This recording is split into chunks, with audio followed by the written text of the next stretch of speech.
locally owned Good Karma brand station.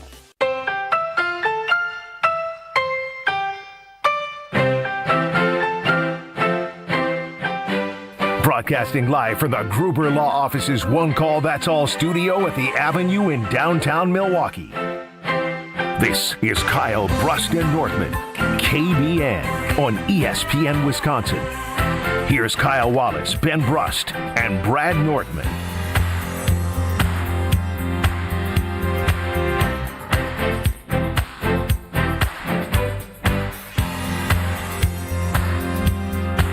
It is a great day to be alive on this Wednesday. Kyle Brust and Nortman across ESPN Wisconsin. My name is Ben Brust. Alongside me is Packer backer Kyle Wallace. Say something, Kyle. Oh, it feels good to be alive today on this Wednesday. Your boy feels good. Had a good previous show. Gonna give you some you water. ate some food and had a good previous show. Yeah, we about to knock out about to be Barry Bonds today, baby. About to knock it all out the park. Get ready, KBN Nation. It's gonna be a wild, wonderful 3 hours. To my left, longtime NFL punter, Super Bowl 50 runner-up is Bradley Nortman. Oh, Did you eat too? Well, it is a great day to be alive. That's all I got. Kyle thinks it's a great day to be alive. Ben thinks it's a good day. Just reminding everybody daily. Joe thinks it's a good day to be alive. I wouldn't say it's a good day to be alive. I'd say it's a great day to be alive on this Wednesday here on KBN. I agree. Yeah. That's Alex Strofe, hot off of Mr. Irrelevant on YouTube. And good to know that the content that they are creating is just wonderful. As I open up the web browser here, and I got the Green Bay Phoenix record and where they're at in the Horizon League. So Strofe making sure everyone's updated on his best friend Doug Gottlieb and what they're doing. No, I was actually just curious. Of course you were. 800-990-3776. That's the Carbless Talking text line. That's 800-990-ESPN. We're on YouTube, as always, so you can see our beautiful faces at ESPN Milwaukee and at ESPN Madison. And, I mean, I'm not going to lie. I'm sitting here hoping and praying that there is news out of 1265. Some type of news. Somebody's agent say something. Somebody in the Packers say something to somebody to get it out there. Like, let's move the ball forward. What's going on? Did you offer an extension? What's the money at? Are you negotiating? Are you firing him? Like, what's the deal? Like, that's everyone needs to know. Fans don't necessarily need to know, but I think fans need to know because they want to see what the franchise is looking to do. What's their direction? What's your plan? The silence is deafening. It really is out of 1265. And usually at this point, you'd have somebody like Adam Schefter or Rob Demovsky or some sort of insider say, you know what? They're talking. Things are moving in the right direction. The fact that we've heard nothing, and I mean absolutely nothing out of the Green Bay Packers or Matt LaFleur in his camp, it leaves me scratching my head. And the reality is there's got to be a sense of urgency because nobody believes they're just going to run it back completely, right? They're either. How's Rich Bisaccia still have a job? I mean, that's what's crazy. So, and if they do run it back completely, there is an organizational failure, and that says even more about Ed policy than any other move. So, time is of the essence. If you're going to keep Matt LaFleur, there's going to be some coordinator and coaching changes. Those guys are already being scooped up and sort of positioning themselves for other opportunities at this time of year. Special teams coach in the same way. Or if you're going to move on, all these other head coaches are already having interviews. So by this time tomorrow, by 2 o'clock on Thursday, January 15th, if there hasn't been a declarative statement out of the Green Bay Packer organization, I'll be officially concerned. Maybe you guys are just being a little bit too dramatic here. Look at me, the dramatic guy telling everybody else to simmer down. The guy and who's down. dramatic is telling us to be zen. Who would have known I would have been the reasonable guy in 2026? Who would have known that? What's there to be? It seems like a resolution because you've been really weird since Packers-Bears game. No, it just seems to me that it's an organization and a team that understand that they're staying together. There is no rush when it comes to figuring out what the extension is. When you know that both sides want to come and stay together, then it's just like, all right, we'll figure out these numbers and we can still do business as normal. They'll take care of this contract. They'll get it done. Rich Bisaccia will be fired. Luke Buckus will be fired. Stinovich may be demoted and maybe put back down to being an offensive line coach or bring in somebody else. Great offensive line coach. Bad at the podium as an offensive coordinator because that's really all we know about him is when he runs his mouth in press conferences. And so Crazy. all the pieces of the puzzle will come together. Negotiations, there's a lot of things you go back and forth with. Just because we have a sense of urgency as a fan base, as a media, to want to know what the resolution is and want to know what's happening behind closed doors, doesn't mean that they don't already know what the ultimate fate is going to be moving forward. That he's Doesn't going mean to you do know something. either. Stop trying to act like you're in 1265 right now. Listen, I am far from 1265. I am Kyle Wallace, part of KBN, and you know who the B is? Brust. And they don't like Brust at 1265. That means they don't like Nortman. They don't like Wallace. And so at the end of the day, I do feel confident that the Packers are working on something and that everything is going to be A-okay. I'm not in a rush for anything. When they But why is it taking this long? If two people want to be together, what's taking so long? Dude, they have to do as I believe somebody either with Mark Tauscher or with Brian Balaga, who joined us and said The process. there's exit interviews, or maybe it's Jason Wilde. They got to go through exit interviews. There's a lot of other things that need to happen. And if you're not in any rush, if you know that there is an agreement where, we're going to work this out, we're going to have an extension, okay, well, just keep being the coach. Keep being the coach. You focus on doing the exit interviews with the players. You focus on talking to your coaches. You focus on doing everything that we have to do. And eventually your agent and you and all of us will come together and we'll get something figured out. If they get it done now versus get it done next week, it'll still be okay, because obviously if there was a sense of urgency where Ed Policy was feeling he was going to move on from Matt LaFleur, then I think he would probably be like, the deadline is this day. This is what we're going to do. I hear you on the floor, move forward. but I brought up Bisaccia on purpose, and I'm glad somebody chimed in on YouTube here. Bill, why did Philly and the Chargers fire their offensive coordinators, and Bisaccia is still on staff? Like, that is Matt LaFleur's decision. I don't care about exit interviews. Like, it's about sending a message to the fans that care about the Green Bay Packers to let them know that what was, from a special team standpoint, last year and this year unacceptable, because, again, we've all talked about how it's 1 year too late, and we're still sitting here. And I think just some sort of message from LaFleur would also go well in his conversations of an extension, just like, hey, this wasn't good enough from a standard that I had, because holding on to him only makes him look worse in a negotiation. Why is he still a part of the building? Yeah, I mean, usually those firings take place very quickly, like you do see out of Philly. Usually within the early part of the first week, that's when those happen. So I think the biggest thing is, out of the Green Bay Packer organization, I think us in the media and the fans, we just want to know things aren't just going to stay status quo, right? Like, what is going to change to actually change the Packers' end-of-season results? Because it's been the same thing year after year.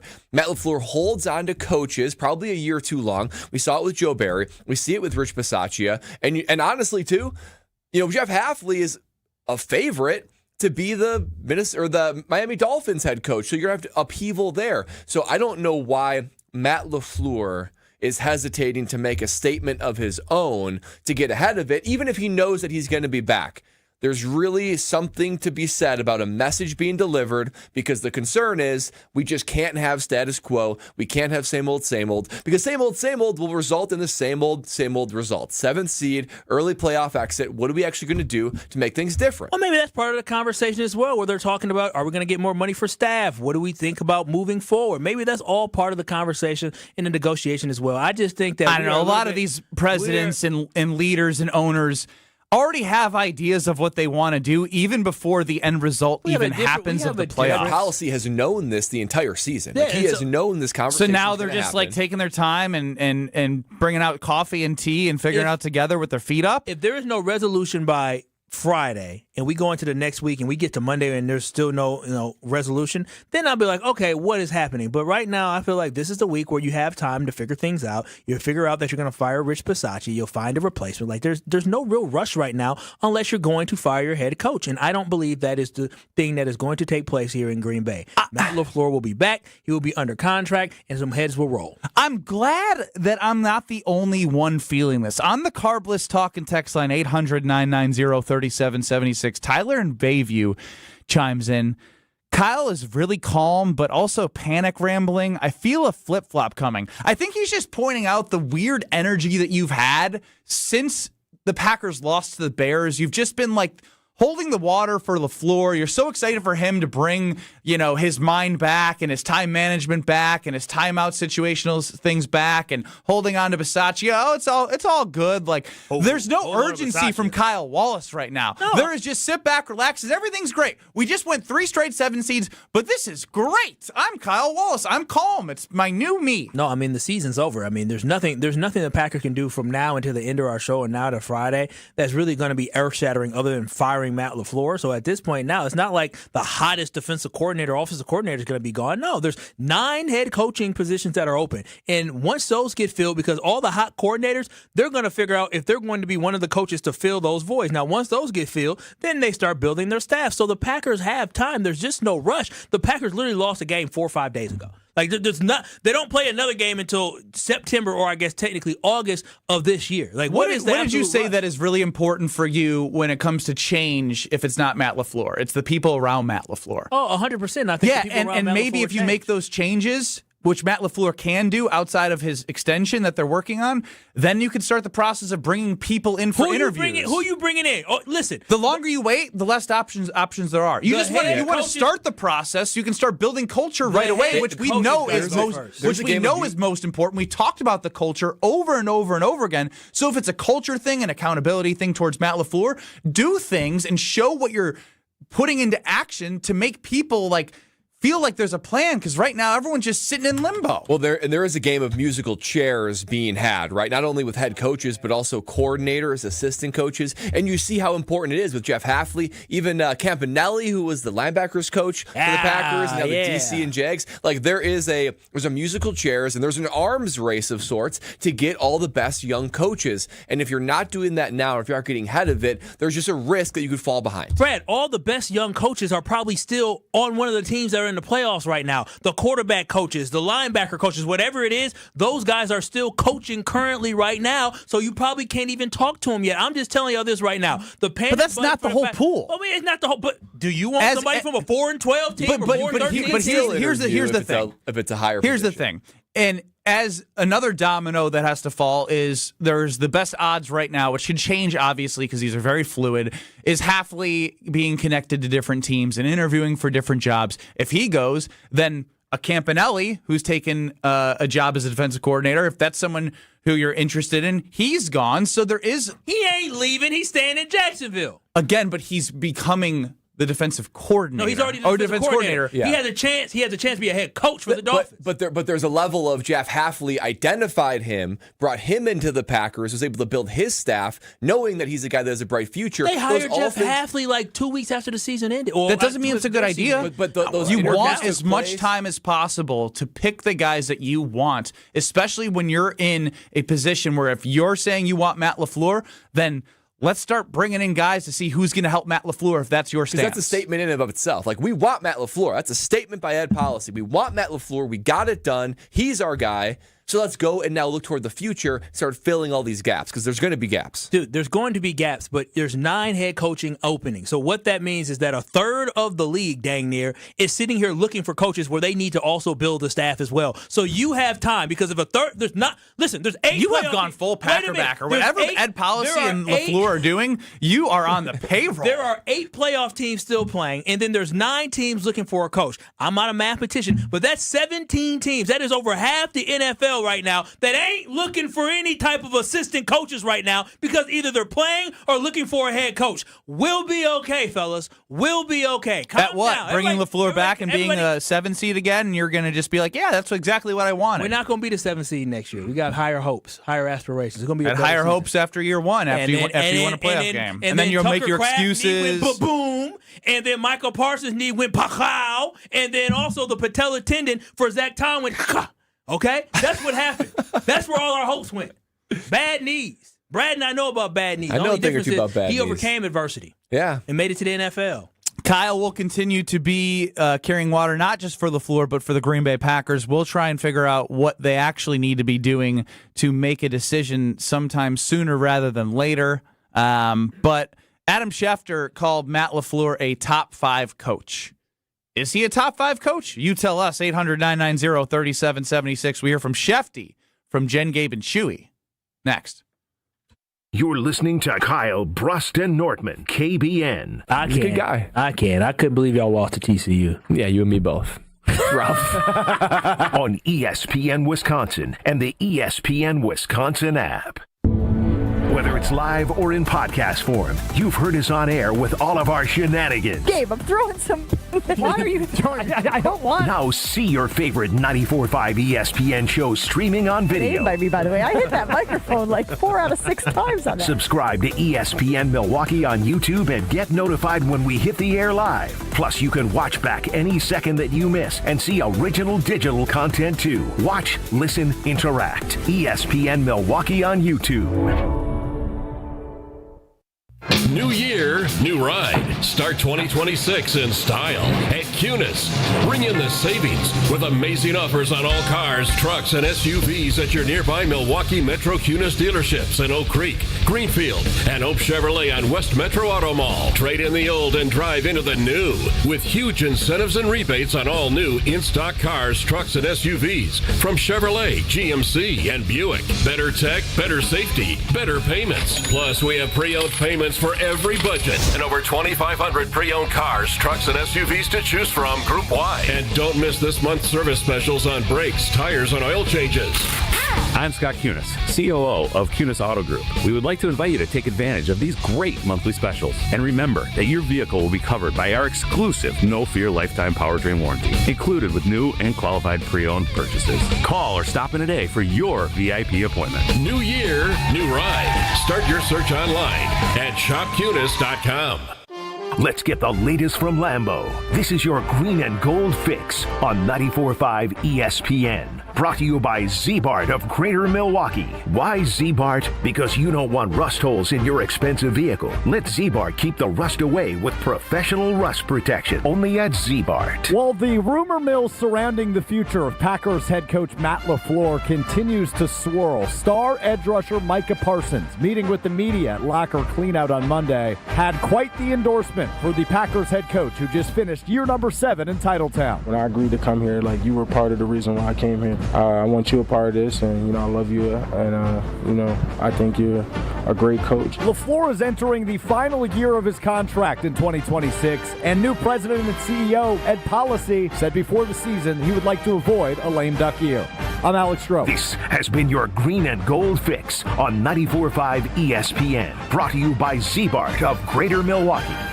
Do you want your car to shine like a diamond? Then you need Z-Gloss from Z-Bart. Z-Gloss gives you a mirror finish and protects your paint from everything Mother Nature can throw at it with a 10-year guarantee. Visit zbart.com for more information. Kick off the new year with a smarter home and bigger savings with Exterior Pros and Baths. New windows to lock in the warmth, durable roofing, eye-catching siding, or a stunning bath makeover. Start the year off right and get $3,000 off your project. That's right, $3,000 back in your pocket during our New Year savings event. Call 262-800-4274 or visit extpros.com today. This deal won't last all winter. Exterior Pros and Baths. New year, new home, done right. The shot clock's winding down, and Saturn Lounge scores at the buzzer. When your marketing needs a slam dunk, our team drives the lane with creative strategy, branding, websites, video storytelling, and marketing campaigns that win. We run the full court press in every engagement, pushing the pace, finding that open shot, and delivering the highlight reel results. Our Saturn Lounge team ensures that your marketing content and campaigns dominate like a champion. Don't settle for a turnover or a missed shot or a wasted possession. Let Saturn Lounge run your marketing game plan now. To tell the world your story, visit SaturnLounge.com today. Start your Milwaukee weight loss program now to lose weight fast. Many lose 20 to 30 pounds in a month or two. Call for your free consultation. 262-235-3980. 262-235-3980 or online at MilwaukeeWeightLoss.com. You're listening to Kyle Brust and Nortman on ESPN Wisconsin and the ESPN Wisconsin app.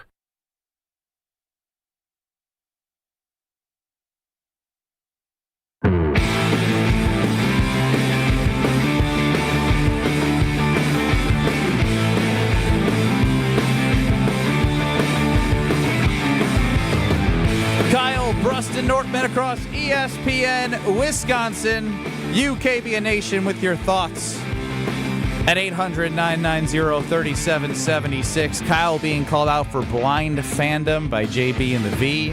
Why is it blind fandom? Like, do we not see what Matt LaFleur has done for this team? I understand that some people might have, we want to win a Super Bowl. That's just the reality of the team every year. When you bring that up, I'm curious, and we'll hear from Adam Schefter here in a moment, if the same emotional reaction from Green Bay game night, Sunday Karma, KBN on Monday, there was a lot of, it would be a slap in the face to Packer fans if Matt LaFleur was the head coach this coming year. And the poll was, do you want Matt LaFleur back? It was 75-80% no. So as the week goes on, I'm curious if that shifted from prisoner of the moment, or if people still, after 7 years of seeing Matt LaFleur, still think that. With that, let's hear from Adam Schefter on Jen, Gabe, and Chewy as to where Matt LaFleur is from a what he's thought of standpoint. Oh, sorry, Strofe. That's on me. You're on the phone. I think you have it. I know people in Green Bay might argue with this idea, but I had somebody on the phone on Sunday morning, very, very respected, and they said to me they were befuddled as to what was going on in Green Bay, and they said Matt LaFleur is a top 5 coach in the NFL, top 5 head coach. Top 5. And I was like, top 5, wow. And they said, well, think about it. Like, you could say you might rather have Mike Vrabel, but Matt LaFleur is an offensive coach, and offensive coaches inherently have a little bit more value because that's the double whammy. Like, if you get a great coach that also can run the offense, now you're sitting pretty. That was Adam Schefter on Jen, Gabe, and Chewy on Mornings 94.5 ESPN. So, yeah.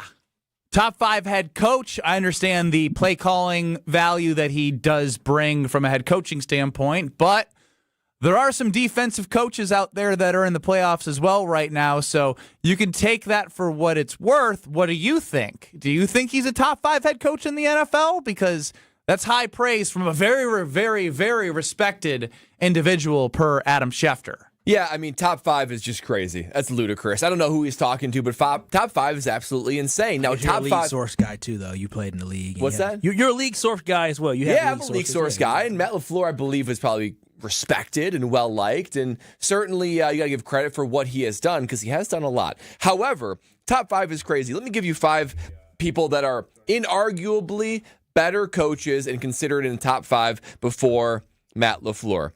Kyle Shanahan, Andy Reid, Sean McVay, Sean Payton, Nick Sirianni. Like those guys have won Super Bowls, sustained success, and been able to at least, show that they're able to get it done and better than Matt LaFleur. And then you could put in this bag of other coaches that I would argue Matt LaFleur is probably somewhere in here, the 6 to 12, Dan Campbell, Mike Vrabel, Sean McDermott. I mean, those guys you could argue have had more success than Matt LaFleur, and they've had to do more because they've had to change programs. Campbell, Vrabel, McDermott, they didn't inherit success when it comes to the Bills, the Patriots, or the Lions. They inherited a mess. They not only had to turn it around, but have done just as much, if not more, than Matt LaFleur. So Matt LaFleur, he's probably somewhere in 6 to 12. Probably around the 9, 10, 11, which is exactly where the Packers end up on any given year. They're in the playoffs. They're not making deep runs. He's someone that you got to be very, very careful to move on from because there's not many guys that are ahead of him.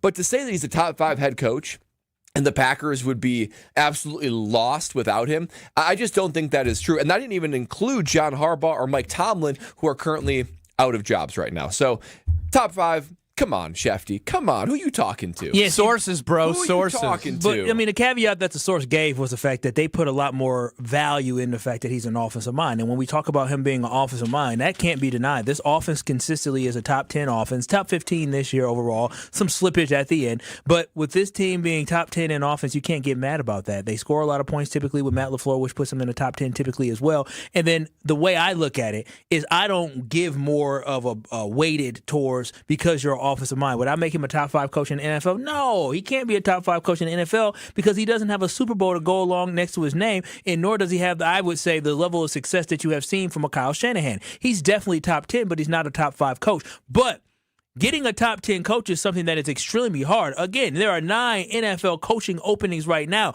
Would you all rather go into the cycle where you're always trying to figure out whether or not this guy is going to be the guy? Because remember, the Packers went from Mike Holmgren to Ray Rose to Mike Sherman, and Sherman and Rose did not have the level of success that the Packers had. Hell, they didn't come close to the level of success that Matt LaFleur has had as well. I understand the frustration in us not winning a championship. I understand the frustration of Aaron Rodgers not getting over the hump once again with Matt LaFleur as a coach. But we have to understand that in 2023, we hit the reset button. We are restarting. So right now, when you're judging Matt LaFleur, the judgment is, you can take the whole picture, but it should start again with Jordan Love as a starter. Through 3 years of Jordan Love being a starter, we should be good about where it's at, but we shouldn't be satisfied about where it's at. So we should feel good that this team still has an opportunity to compete during this championship window. Not a lot of teams can say they're in the championship window. I want to win a Super Bowl. Feels complacent. Now, I'm not complacent whatsoever. I feel being satisfied with what you have feel complacent. I guess for me, when did it not become a reasonable excuse to say, yeah, this team wasn't going to win a Super Bowl when they lost 3 of their top players? Again, you're taking one thing in 1 year and extrapolating a bigger point where you could take the fact that they were up 21-3 in that game, use more data points from how they lost games this year, use the fact that, fair or unfair, a lot of his success was predicated on having a Hall of Fame quarterback. Does he deserve credit for bringing Aaron Rodgers back up to a level which he had not played at? Absolutely.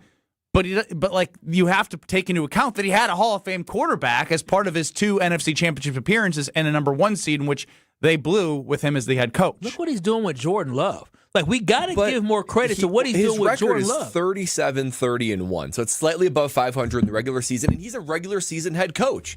And he's, 3-6 career in the playoffs, 1-3 with Jordan Love. So I get that it's hard to do. It's hard to pierce through. All these teams are really talented. But when it comes to Matt LaFleur, nobody was saying that this team is Super Bowl bound, especially after those injuries. It's a true observation. However, there was really no excuse for losing to the Bears, particularly the fashion which you did. So you have to weigh that. You did, I agree. If the Packers would have beat the Bears and then gone to Seattle and lost, I don't think anybody would look around dissatisfied. You'd say, hey, given what they experienced on the injury front, they actually went on a little bit of a run. They got a playoff win, and they're able to move the chains forward, so to speak. But the fact that those injuries should not have had an impact on the debacle that was the Bears game. And the first half shows that you're talented enough and you can execute good enough to, dominate get to that point, yeah. So that's just where it's at, where it's like a top 5 head coach doesn't do that. Even a top 10, I would say he's in the top 10, but he's in the way back end of that top 10. I just think you don't want to risk right now resetting after you already had to do a reset, and the reset seems to be going, I would say, it's not going the way that we want it to be because we're Packers fans. We want to win Super Bowls. But this team is going to be in the conversation again to compete for championships, and that matters to me. And Matt LaFleur put that team in that position to compete for championships. You lost your number 1 pass catcher. You lost your number 1 pass rusher. You lost your number 1 offensive lineman. Here comes excuse Kyle. I think you've mentioned that 3 times in 27 minutes. Because for some reason, y'all want to yell and scream, and I want to be rational. Let me ask you something. Let's say Ed Policy is Monday. He's thinking about, okay, what am I going to do? We just lost to the Bears. What am I going to do? Are you saying that Ed Policy shouldn't have even kicked the tires, made a phone call, a 5-minute phone call to either Tomlin now or John Harbaugh? No. Are you saying that you're so satisfied that we're not even going to take a peek around the corner and see just maybe would they be interested? No, I'm not taking a peek right now. I'm absolutely not taking a peek right now. I would take a peek on elite guys. Especially not John Harbaugh. I'm good on John Harbaugh. There's a little bit different. Sounds like he's going to New York anyways. Pretty Ricky as spoke, Strofe boy. Mike Tomlin, there's circumstances around being able to get Mike Tomlin. If Matt LaFleur told me he wanted to leave, then Mike Tomlin would be the first one on my list because I do believe he brings the discipline that this team definitely needs. What Matt LaFleur doesn't give you. It seems that they struggle a little bit with discipline, but hopefully we'll be able to see growth. I'm confident. Hopefully we'll see growth. We've seen 7 years. Why are you hoping when you have evidence? We saw growth from year 1 and 2023. We saw them win 9 games, and that was a shocking 9 I'm not talking about the growth in a win. I'm talking about discipline and what he, as the culture setter, can bring. I recall. And you're actually looking for the culture to change. I recall more boneheaded penalties and being one of the most penalized teams. I don't believe the Packers, and I have to look it up.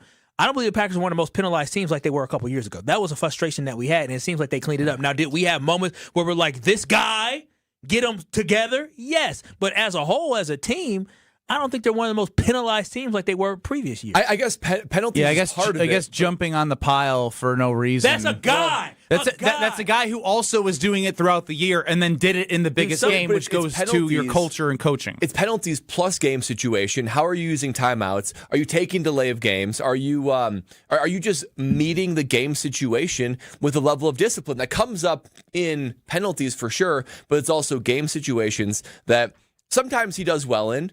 Big time regular season games, yes, but just doesn't seem like in the big moment in the postseason he rises to the occasion.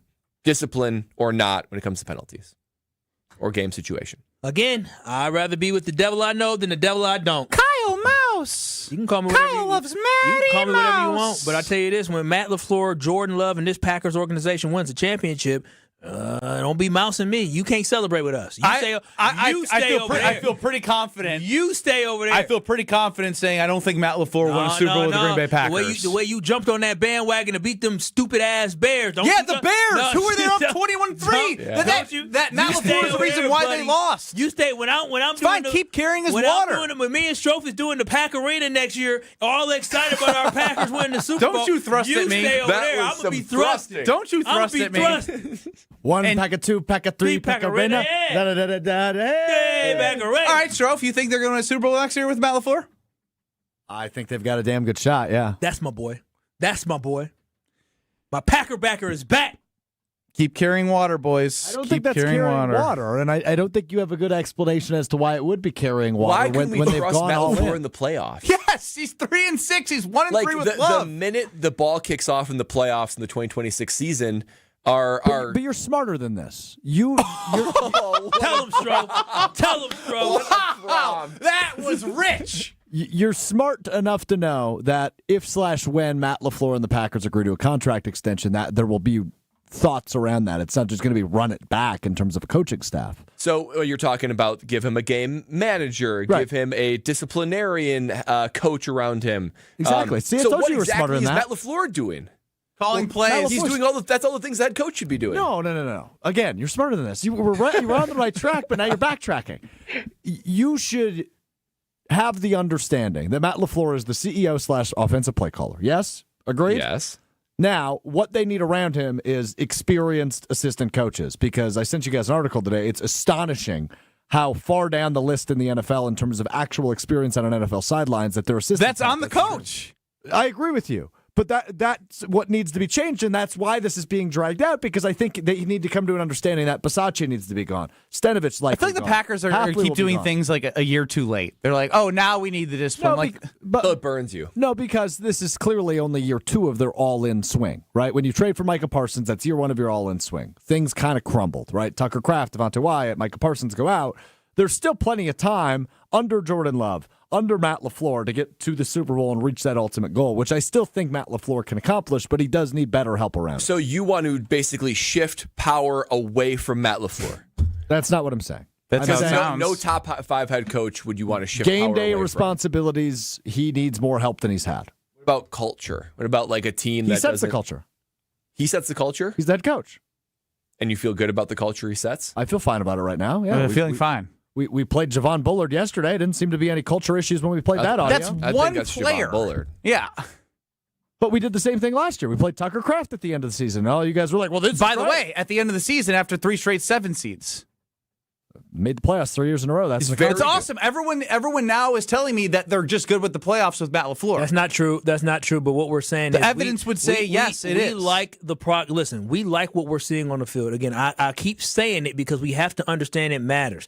I like what I was seeing when this team had won 4 games in a row and they went down to Denver and they were looking like a team that could win a Super Bowl. I believe that Matt LaFleur can get that team to that level, but more importantly, I think you are going to see a level of more consistency in the 2026 season from this team because of the growth that they're going to take, because of the growth of my quarterback, because Micah Parsons, by the time, because with the ACL injury, once you get to about 5 months, he's going to be jogging, he's going to be all right, he's going to be able to move around because he's going to have that presence around there. Because of the guy like Javon Bullard's going to be a a third-year player, Evan Williams, Xavier McKinney. Like, you're going to have a lot of guys that are growing up together and starting to become mature adults and really good football players. The Packers have a really great opportunity to make a big splash next season. Yes, this season was disappointing. The way it ended was inexcusable, but it does not mean that we still don't have momentum going in the right direction. Riley Moss, an Atlanta Falcon, and then Keyshawn Nixon, number 3rd in accepted penalties in 2025. Number 3rd.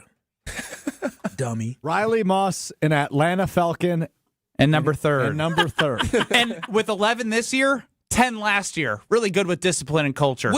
More next. Nope, it's fine. Loose cannon, but that's the team fine. Overall, it's also on the coach to make sure that he doesn't do that, but he lets him do what he wants because he's the culture setter. He's the nice guy. He's the players coach that can't hold people accountable.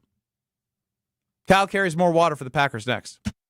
This is Kyle Brust Nortman. DKB, they get all my love, all my energy, and all my time. I'll be danged if GKB and Craig not going to allow me to take my half-an-hour boo-boo. If I need to do that, they need to allow me to do that. That's your whole lunch break. I don't even take a lunch break. I work during lunch. On ESPN Wisconsin and the ESPN Wisconsin app. Watch the Bucks for free with select games on broadcast TV all season long. WMLW is the broadcast home of the Milwaukee Bucks. With 8 select games you can watch for free on broadcast channel 49.1. Check out the full schedule at WMLW.com. Our next game is against Wemby and the Spurs. Thursday night at 6:30 on WMLW. Can you feel it? It's the thrill of witnessing a walk-off grand slam, a game-winning touchdown, a buzzer-beating 3. Yeah, you know the feeling. And there's only one place to experience that raw exhilaration. Potawatomi Sportsbook. Catch all the action in a supreme space with dozens of sports betting kiosks, cool drinks, luxe seating, great food, fiery atmosphere, and a monster video wall. Become a legend at Potawatomi Sportsbook. More info online. Must be 21 to enter casino. Wisconsin Indoor Golf Center is teeing off the new year with another can't-miss tournament and 1,000 in cash prizes up for grabs. Hey, ESPN Milwaukee, this is Gary Ellison, inviting you to a 2-man scramble at the legendary Kapalua Plantation course, all played on Wisconsin Indoor Golf Center state-of-the-art simulators. Sign up now at wisconsinindoorgolfcenter.com. It's just $120 per team, and you must get your round in by January 31st. Your chance to take on Kapalua Plantation course starts today. 4 years, it's enough time to earn a college degree, to serve a full term as a president, to raise a toddler into a kindergartner, to train for something big and become someone new. Right now, Pella Windows and Doors of Wisconsin is offering 0% interest for 4 years, so you can invest in your home and use your hard-earned savings for life's biggest moments. Offering Pella exclusive features like blinds between the glass and customizations to match every home style. We believe in providing our customers with the highest quality products and top-notch service at a price you can afford. Tested, safe, durable, and backed by a limited lifetime warranty, Pella is rated #1 for craftsmanship, innovation, and exceptional design. So aim high and think long-term when setting your New Year's resolution. And imagine what you can accomplish in 4 years when you finance your home project with Pella Windows and Doors Wisconsin. Start your journey today at PellaWI.com. I'm very familiar with Gruber Law Offices because they're always out in the community. Gruber Law Offices are known to be honest, hardworking. They're always involved in our neighborhoods. Gruber Law Offices make our community a better place. They are the best. For nearly 40 years, Gruber Law Offices has helped people throughout Wisconsin. If you're injured, we're here to help. One call, that's all. Wisconsin would not be the same without Gruber Law Offices. People say buying a home in winter is tough, but fewer buyers often means less competition, and motivated sellers can create better opportunities. When the right home shows up, you need to be prepared with clear guidance and fast communication, even in the middle of a Wisconsin winter. I'm Tony Wendorf with Tony Wendorf & Associates, powered by Keller Williams. Our team leads with faith, gratitude, and a people-first approach, providing a white glove experience at every price point. If you're thinking about buying a home, visit wendorfteam.kw.com and let's start your home journey the right way. It's ESPN Wisconsin's Game Night Show for Events by Design. Events like appreciation parties and retreats can go a long way towards boosting morale and retaining top talent. Events by Design is your go-to creative partner for employee events that truly make an impact. They help leaders retain top talent by making their people feel seen, valued, and celebrated. The creative team at Events by Design does all the planning and production, making sure things not only look great, but also work. Make a smart investment in your culture today. Search online, Events by Design. They design, you party. This is Kyle Brust Nortman, KBN, on ESPN Wisconsin, ESPN Milwaukee on YouTube, and the ESPN Wisconsin app.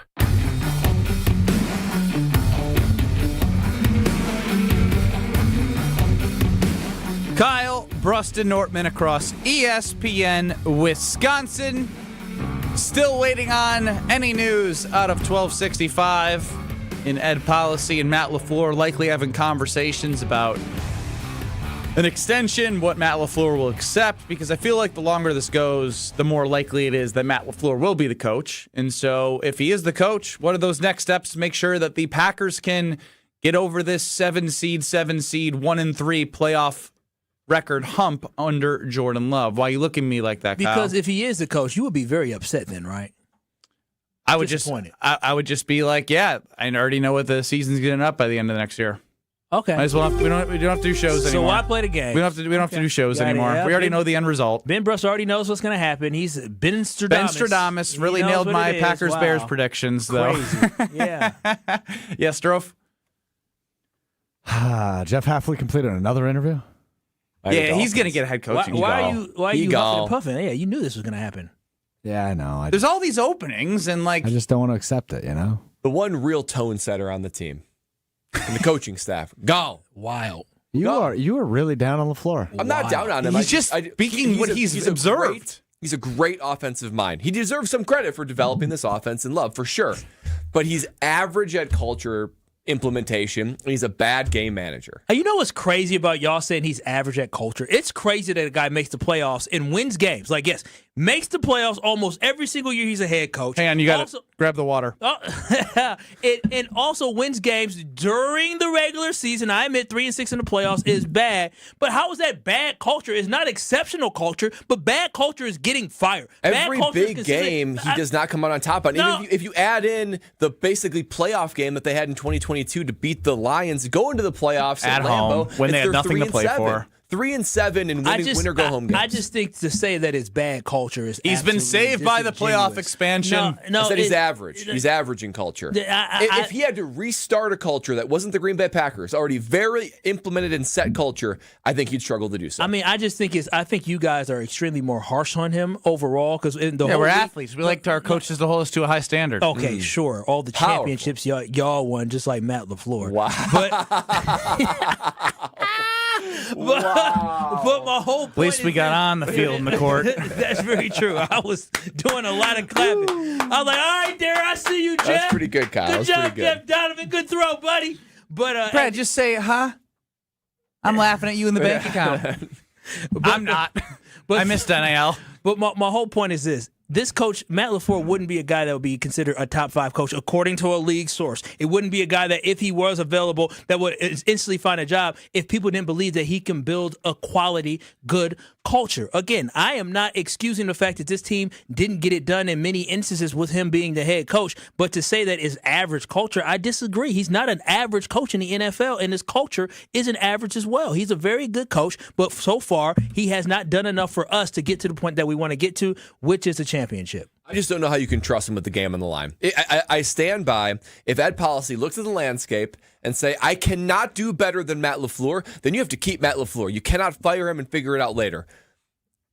With that being said, though, you have to accept who Matt LaFleur is and who he isn't. He's a great play caller. I think he's a well-liked coach. I think guys like playing for him. But he's no Tomlin. He's no Harbaugh. He's no Dan Campbell. He's not even like a Sean McVay or a Kyle Shanahan. All those guys when it comes to culture and dudes and toughness. Great offensive mind, average culture, and you cannot say he's a good in-game coach. You're acting like you guys next season when the Green Bay Packers start off hot or whatever it is, that you won't be hopeful in talking about, is this a Super Bowl team? You're going to be excited. He's going to get you excited. Don't tell me how I feel. But no, I know how you're going to feel. The Green Bay Packers are going to be a good team again next year, and you're going to be talking about, wow, this team really has a chance to win a Super Bowl, and Matt LaFleur will be part of that. So at the end of the day, the ball is kicked in the wild card round, and they're on the road for the fourth straight year. No lead is safe with Matt LaFleur. Listen. I'm going to be very honest, okay? I don't usually just point the blame on one person because in a team game, as we all know, everybody contributes to the loss. But that damn kicker and Brandon McManus got us here talking about this today. Argument. No, and hell no. It's a lazy argument. It's not, you're a special teams guy. If he hits those kicks, if he makes the 55-yarder, or he makes the 44-yarder, or if he kicks the extra point, we're having a different conversation. But we're not. Get the first down. That's what I'm saying. And also, Matt LaFleur employed Rich Bisaccia, and they all were raving about him and how he was kicking in practice. He choked. He actually was not great with his injury and all of that. Like the whole thing is organizationally. I don't talk to kickers. Remember he said that to the media? Matt LaFleur said, Maybe he should have talked to him. Should have had a better pulse on his team. Why he didn't talk to him, because he probably wanted to put his hand on his throat every time. I don't talk to kickers, That was a joke, Brad. It was a joke. Coaches love to just trot around special teams. Really? He should make that kick. I 100% agree with you. He should make those kicks. You make the extra point. It's a 3-point game. You can go down there. Your team drives it down there, and it gives you another opportunity to tie the game. They were first and 10 from the 21-yard line. It resulted in 4th and 15. Listen, I get it with the delay of game penalty. I get it. There's a lot of things that are inexcusable, but I'm just saying, in that game specifically. What are their biggest wins under Matt LaFleur the last 3 years? I mean, a big one was Dallas. Another big win is when they went to Detroit on Thanksgiving back in 2023 and won as well. Regular season? Yeah. I mean, there's only that's 2023. I would say the playoff. What about 2024? The playoff win against the Rams. What was the big win in 2024? 2024, there wasn't a lot of big wins. What about this year? This year, when you look at it, I think coming in opening season, regardless of what they won 9 games. The Lions record was being able to start the season. Week 1 game when it didn't matter. Week 1 didn't matter, but we were saying the same thing before when we lost to the Eagles in week 1. They blew 6 leads that would have had an opportunity for them to be at home. And who was part of that? Lost to Brandon McManus. He's enemy number one. Now he's going real lazy in the argument. What do you mean lazy in the argument? We saw the statistics. We're gonna act like we didn't see the stats about Brandon McManus and the role that he played in this team's downfall in this season in the games that he lost. Let me go find this information. You could argue that maybe he did. Maybe. What do you mean, maybe? You could maybe say let the specialist talk. Maybe Matt LaFleur has lost faith in Brandon McManus. Therefore, why put the game in his? I've seen this stat. I want you to read it, Mr. Special Teams guy. Yep. Against Cleveland, they lost by 3. Okay, I'm just going to sum it up quickly. In every loss, McManus had a missed field goal that was timely that led to the loss. And if he would have made those kicks, they would have won. However, you could also say, however, let him go. You could say that in most of these games, they had a lead with a 90+% chance to win. And all you got to do is get literally and figuratively get it over the end zone. But you can't do that. And maybe this should prove that you can't trust a kicker if he's struggling, and you should drive it into the end zone. Right. Get rid of not kicking. Rely on kicks. Get rid of all kickers. Brad, you're a last of a dying breed. Get rid of them all. I'm not saying that much, but when are you guys going to start dogging on Goot again? It's an organizational thing. Goot's going to get it from Kyle, but Matt LaFleur is going to get the pass from Kyle. I'll have to dive deeper into the Carbless Talking text line because I'm trying to keep up here. A lot of thoughts on the situation in Green Bay. Of course, YouTube at ESPN Milwaukee and at ESPN Madison. It's Kyle, Brust Nortman across ESPN Wisconsin. They have something to talk about that I don't know what is next. So stay tuned. This is Kyle, Brust Nortman, KBN. I've seen some of those jersey checks. You were a punter. No, I haven't. I've seen them. On ESPN Wisconsin and the ESPN Wisconsin app. On this show, it's always football season. How can their roster building technique be a little more beneficial to them handling the highs and lows of games and of seasons? Wilde and Tausch, presented by Pella Windows and Doors of Wisconsin. I'm not saying we need a bunch of 11th year veterans, but I do think that there is an immaturity to how this team handles themselves. Weekdays from 9 to noon on 94.5 ESPN, ESPN Milwaukee's YouTube channel, and the ESPN Wisconsin app. Let's get the latest from Lambeau. This is your Green and Gold Fix on 94.5 ESPN. Brought to you by Tri-City National Bank. Tri-City National Bank offers a full suite of personal and business banking products at more than 25 convenient locations. Open your account today at the community bank that's Milwaukee's best bank. Learn more at tcnb.com. While the rumor mill surrounding the future of Packers head coach Matt LaFleur continues to swirl, star edge rusher Micah Parsons, meeting with the media at locker cleanout on Monday, had quite the endorsement for the Packers head coach who just finished year number 7 in Titletown. When I agreed to come here, like, you were part of the reason why I came here. I want you a part of this, and, I love you, and, I think you're a great coach. LaFleur is entering the final year of his contract in 2026, and new president and CEO Ed Policy said before the season he would like to avoid a lame duck year. This has been your Green and Gold Fix on 94.5 ESPN. Brought to you by Tri-City National Bank, your hometown bank. Concerned about fraud? Tri-City's got your back. Use debit card alerts. Help stop a card hack. You'll get notified when your card's being used so you can prevent your account from abuse. Tri-City National Bank, member FDIC. Life's better with American Family Insurance because we know you love working weekends. If it means working on your dream home, both inside and out. And we're here to help protect those dreams so you can enjoy peace of mind. Save up to 40% when you bundle home and auto. American Family Insurance. Get a quote and find an agent at amfam.com. Products, pricing, and availability vary based on where you purchase insurance and by state. Some exclusions apply. American Family Mutual Insurance Company, SI, and its operating companies, 6000 American Parkway, Madison, Wisconsin. Experience hot gaming action and a relaxing spa day. Your perfect winter getaway at the island. Book a stay and float package to get both a standard room and a rejuvenating 60-minute float pod therapy session for less than $100. Complement your stay with an elevated dining experience at Horizon Steakhouse and fun on the gaming floor where big wins wait for you. The Island Resort and Casino's Stay and Float package runs through February. Call 800-682-6040 to book yours today. Certain days and restrictions apply. Come grow with us at Glenroy. For more than 6 decades, our family-owned company has built its reputation on quality, reliability, and providing strong career opportunities in our community. As the packaging industry rapidly grows, so does Glenroy. Here, you'll find competitive wages, a clean, modern workspace, fully vested 401k, yearly bonus award, and the chance to build a manufacturing career with purpose. Apply today at glenroy.com/careers. That's GLENROY.com/careers. Homer here for Window Nation. Winters can be brutal here in Milwaukee, and if you're cold in your home, even with the heat on, your old windows are a problem. Window Nation can help. Right now, during Window Nation's Buy 4, Get 4 Windows Free sale, you can get them with 0 down, 0 monthly payments, and 0 interest for 2 years. It's easy to get the right windows to fit your home and budget. The pros at Window Nation will guide you every step of the way. Don't wait to put an end to your window problems. Right now, schedule a consult at windownation.com. Hey Tom, I want a new hoop for the kids. Any ideas? Yeah, I got mine from Precision Sports over 10 years ago. They helped me choose the right hoop, installed it, and even painted my court lines. Nice. How do I reach them? Easy. PrecisionSportsOnline.com for a free quote. This is Kyle Brust Nortman on ESPN Wisconsin and the ESPN Wisconsin app.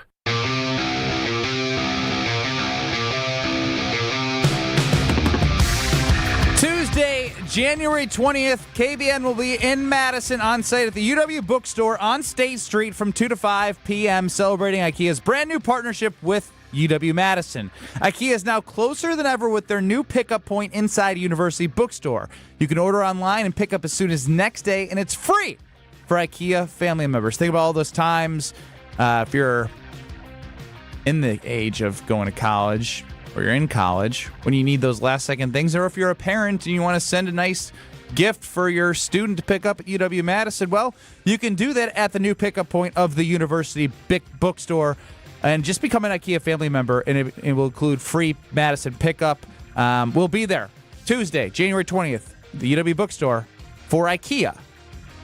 Can't wait to be there. I love being back in Madison. Big win yesterday. Big win. John Blackwell with us. That was exciting. Absolute dagger. That's awesome.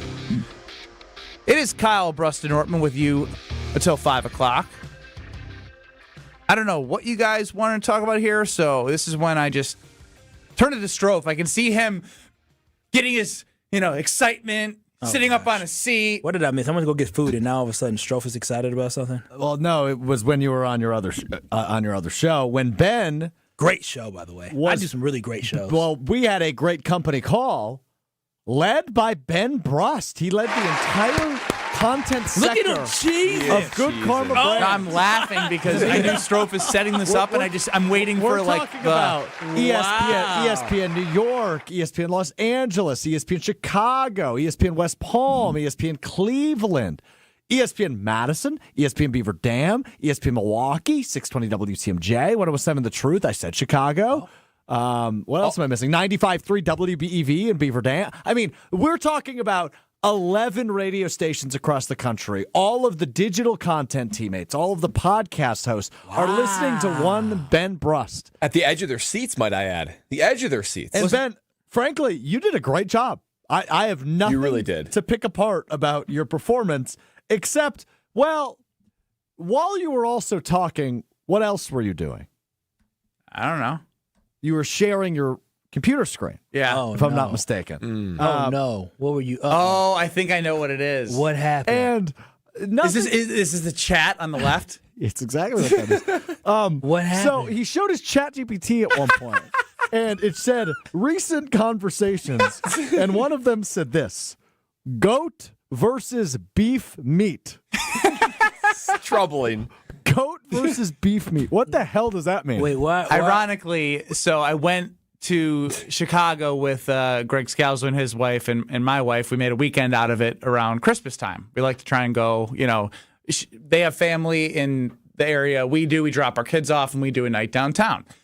Content director of Good Karma Brands, headquartered in Chicago, Danny Zetterman, sent us to a restaurant, and I think it's like The Girl and the Goat, it's called. And I've never... Restaurant. You've been there? I've been there, yeah. It's a well-known one. Yes. Very well known. It was awesome. But I've never ate goat before. So I was trying to figure out, what goat was versus, a cow. Like what the taste of goat would be. Hey, you ever had lamb before? Do they sell goat? Yeah, I ate some goat. Yeah, I ate some goat. They eat goat in different countries, but it's probably like lamb. I don't know. I've never had goat. So I was debating of going to my phone and just doing the web browser free ChatGPT, but I had the app ready that's connected to work, and I was like, I'm not supposed to do personal stuff on the work ChatGPT. So I just simply asked goat versus cow beef. What does it taste like? Will I like it? So I was just doing some research. Remarkable. And that's it. It was great. Did you end up having goat? Oh my God. It was actually it was awesome. It was like a goat empanada or something. So how different? They got an expensive restaurant with goat empanadas. This is going to be a dumb question. It was an app. What's the difference between goat and lamb? Because I've eaten lamb, obviously, on Euro. I don't know the difference between a goat and a lamb. A lamb is a goat because a lamb's a baby sheep. Got it. And a goat is a goat. I Goat's know. a goat. I can get my daughter. I didn't know you eat goats, I guess. Oh, yeah. I didn't know that. And there's goat milk. I told goat you. milk's really popular. I told you about the time in Africa when my brother ate a goat and he passed out. Yeah, that goat had bacteria in it. We was in Africa, and that goat had gone from one village to another, and then it all of a sudden got cooked and was not good goat. Is goat? Is it lighter meat? I don't know. Thank God it was in something fried, but it was a delicious meat. You never had gyros before? Never had a gyro. That's not goat. That's lamb. I know. That's But lamb. I'm just saying they're It's all in the part of same the family. sheep I love Nay gyros. and Ba family. Yeah. Wow. Nay and Ba family. Well, the reason why I do that is because my daughter, when I show her the sheep, she goes ba, and for goat it's na or ma. For a goat, Ma. I don't know if it's a goat. I don't know. I'm not around. Yeah, a lot of it's like a goats. chilling laugh. It's like crazy. ghost snake. Speaking of goats, it's crazy how they can stand on mountains like mountain So, goats. And just, so I guess I have another follow-up question. Go ahead. Why didn't you just Google this? he's an AI guy. I'm trying to utilize ChatGPT as part of a company initiative, Your and I took AI it is too gonna be like, far. this guy's an idiot. So he's making all these great content things. Now we're pivoting to goats and right, beef. and that's when I saw that. I saw there's multiple things this could be. Right, it could be like dog food. I don't know. It could be he was cooking lamb on accident. It could be he could have just Googled something. So you were just trying to figure out the particular differences between lamb goat meat and beef. Because I'm a meat and potatoes guy, and I'm expanding my horizon, so I want to know what I was getting into. Yeah. Well, you got to eat fish. It was curiosity. This isn't as good a story as you probably thought it was going to be. Well, I had no idea what the hell that meant, and you showed it to the entire company, so I wanted to ask. It's an incredible title for a ChatGPT. What was the title? It was just goat versus beef meat. I actually, from this conversation, I'm actually concerned about Ben and his dependence on AI. Ben is going to have AI as a therapist. You're going to be talking to AI for therapy in a while. Oh, I do it. I do it. Oh, I already do that. You do that? If I'm feeling down about something in particular, I will refer to AI for advice. And you trust AI to lead your brain? Not necessarily. What do you mean, not necessarily? Not in like rash decision making, but more so in reframing how I view a situation. Yeah.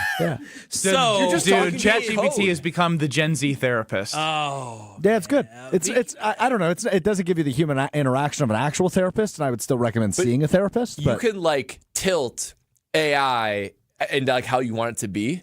So do you say, give me the positives? Yes. Tell me if I'm viewing this incorrectly. Like this, obviously, I'm only Every giving you day one I come into perspective. work and I hate it. Why should I like it? You do? I'm sorry to hear that. Figure that was your prompt. No, I love my job. Y'all better be careful because there's people literally dating AI folks and marrying them. I've seen those videos. Relationships, falling apart, getting mad, cussing out AI. There's an old movie about that. Yeah, iRobot? I don't know. Not iRobot. Her. Yeah, Her. Great movie. I've actually seen that one. You can literally say to AI, like, be more flirty, and it becomes more flirty. It's just crazy. Would that be a misuse of company protocol if you flirted with the AI? I would. Probably. How could you make it content worthy, though? Now, that's interesting. Because Ben's taken out stuff are you saying before. I should create the first lady of KBN? Yes. That would be great. Yes, let's create an AI character for the show. You should prompt it by saying, like, I'm Alex Strofe. Yep. These are my features. This is my personality. Talk flirty to me. Like, what would be your? I have a big Kyle nose. would want it to be very zesty. I'm underweight. What would be the things you would say to me that would flatter me? Strofe might. I don't know if Strofe should do this. Strofe, his girl goes out of town. He falls fast, as we know. He might be asking his AI girl what if they do want to do vows together. Is it cheating if it's with an AI bot? That's what Strofe gonna try to figure out. Should I ask her? Oh, well, I should ask the AI and I should ask my girlfriend and see if we get different responses. She's out of town. How often? Like every 2 months. So you would probably go to the every AI 2 chat. months. Oh no! She gonna come home. What? Shuts the laptop. Nothing. Clear I swear. browser history. I promise you. I wasn't talking to Botterina. Botterina. How does Goody and LaFleur and policy affect Jordan Love in his prime right now? I think this is an important conversation as we did get into, if LaFleur's back, who are the coordinators? Like, do you want change with Matt LaFleur during this time when you're in your second year, as everyone's saying, of the all-in year after you traded Micah Parsons? Let's dive in together on the effects that this conversation that they're having in 1265 will have on Jordan Love. Brewers mini ticket plans for the 2026 season are available now with 6-game, 12-game, and build your own plan options. You can pick or build the best plan for your schedule, whether you're gearing up for tailgates under the sun, the thrill of the home runs, or the eruptions of walk-off wins. Brewers mini plans have you covered for the 2026 season with specially discounted ticket rates and more exclusive perks in each plan. Check out all the mini plan options available for 2026 now at brewers.com/ticket plans. Good Karma Brands is proud to be an equal opportunity employer, providing equal employment, development, and advancement opportunities to all teammates and applicants. To learn more about careers with us, please send an email to talentacquisition@goodkarmabrands.com. That's talentacquisition@goodkarmabrands.com. Start the year moving, not hurting. If your joint pain has been slowing you down, then listen up. There is a way to get real relief without surgery, without downtime, and without putting your life on hold. Dr. Ashley Caravelli and her team at QC Kinetics here in Milwaukee offer regenerative treatments designed to help your body repair the areas causing pain. Knees, hips, shoulders, or back, wherever it hurts. Instead of an invasive operation that takes you out of commission for months, these treatments are done right in the office. You walk in, you walk out, and you get on with your day. No 3 to 6 months recovery. Picture this instead. You're moving better, you're feeling stronger, actually planning the year that you want because you finally took care of that pain the smart way. Game-changing regenerative treatment from QC Kinetics. January is your clean slate, so make it count. Call now for your free consultation at QC Kinetics. Call 414-240-2298. That's 414-240-2298. 414-240-2298. Hey, it's Rich Eisen. Tune into the Rich Eisen Show weekdays from 12 to 2, right here on 94.5 ESPN, WKTI, and WKTI HD Milwaukee. A locally owned Good Karma brand station. Broadcasting live from the Gruber Law Office's One Call That's All studio at the Avenue in downtown Milwaukee. This is Kyle Brust and Nortman, KBN on ESPN Wisconsin. Here's Kyle Wallace, Ben Brust, and Brad Nortman.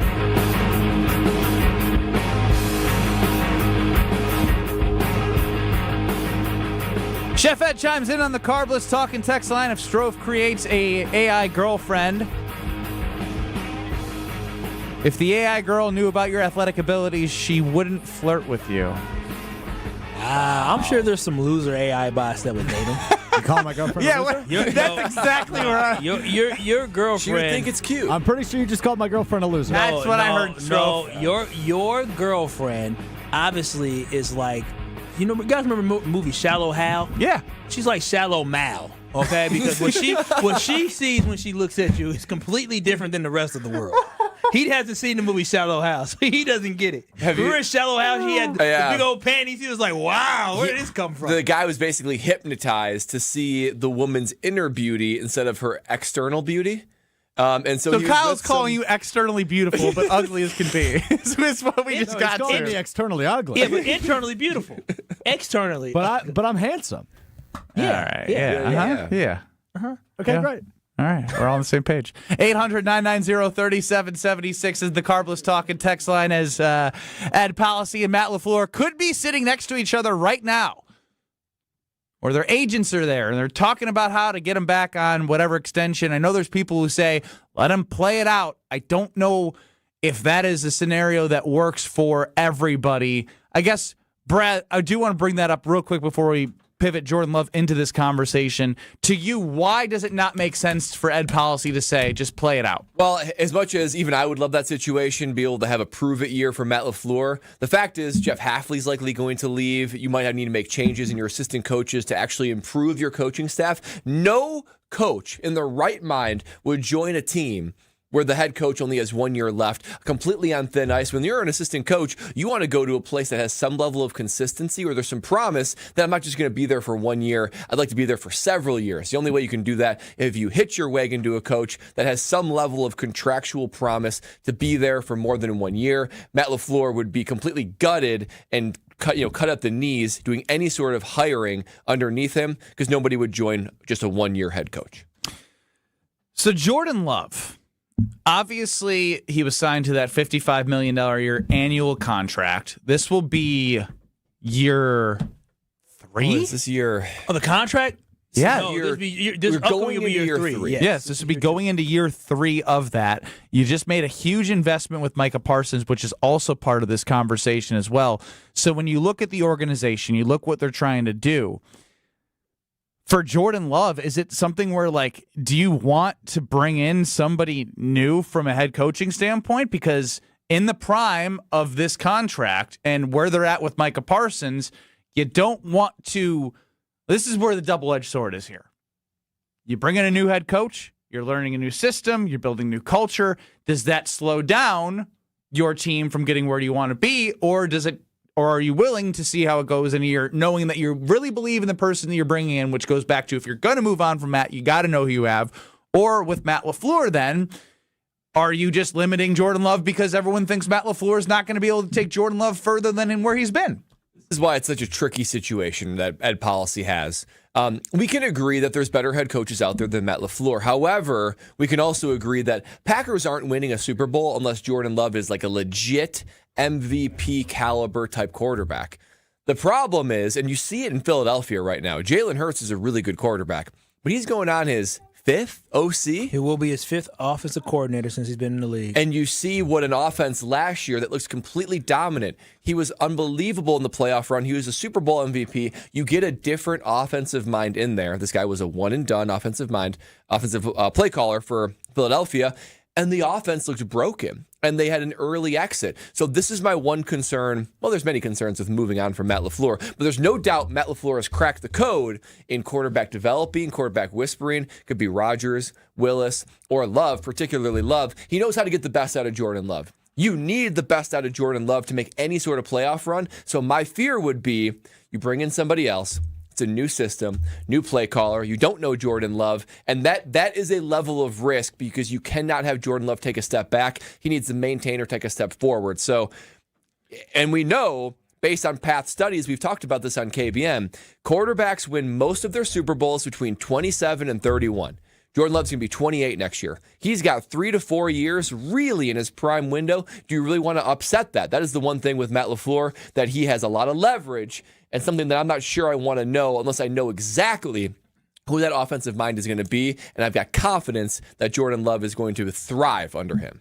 Yeah, for me, I just don't look at this situation like we've reached a breaking point, right? I don't see that. We don't believe that guys don't believe in Jordan Love. The timing just doesn't seem right to move on from Jordan Love. To move on from Matt LaFleur. And you're absolutely right, Brad. When you're looking at that combination of Love and LaFleur, it's been a good combination. And what I love the most about it is the level of improvement that we have consistently seen from Jordan Love from year to year. And now going into his fourth year, I think we're all confident thinking that Jordan Love is going to be in that MVP conversation throughout the entire year, as he was for parts of this past season. And so I don't think now is time to rock the boat, ruffle feathers. I don't think there's just a moment where it's like, there's a little, headbutting. Because when you look at Baltimore, it seemed there was noise between, maybe Lamar Jackson won't be back. What are they going to do with John Harbaugh? It seems maybe it's run its course. And you look in Pittsburgh, it's like, okay, they had now all these seasons where they haven't been able to get over the hump. Maybe it's run its course. I just don't feel the vibe, and I don't think the team in the locker room feels like they don't believe in Matt LaFleur yet. That's why I believe year 8, year 4, Jordan Love as a starter is going to be a big season, because it could be the point where if they have another dramatic, they get to 7 seed, they get put out again, then I think a lot of people will question, well, here we go again. This is the 4th season. I just feel like this isn't the time right now. And the level that Jordan Love has played at and where he's at in his development, we shouldn't be trying to shift anything or shake anything up. It seems like next year is going to be the year that they finally break. The hard part for Matt LaFleur in this situation is, so he's back in 2026, whatever happens with coordinators or whatnot. You get Micah back 2-3 weeks into the season, hopefully on his timeline. Jordan Love, Tucker Kraft, all the guys and all the pieces that I think there's a foundation to build on. Matt LaFleur is a 7 seed. Hard to get to the goal that he wants to get to. Matt LaFleur is a 2 seed or a 1 seed or a 3.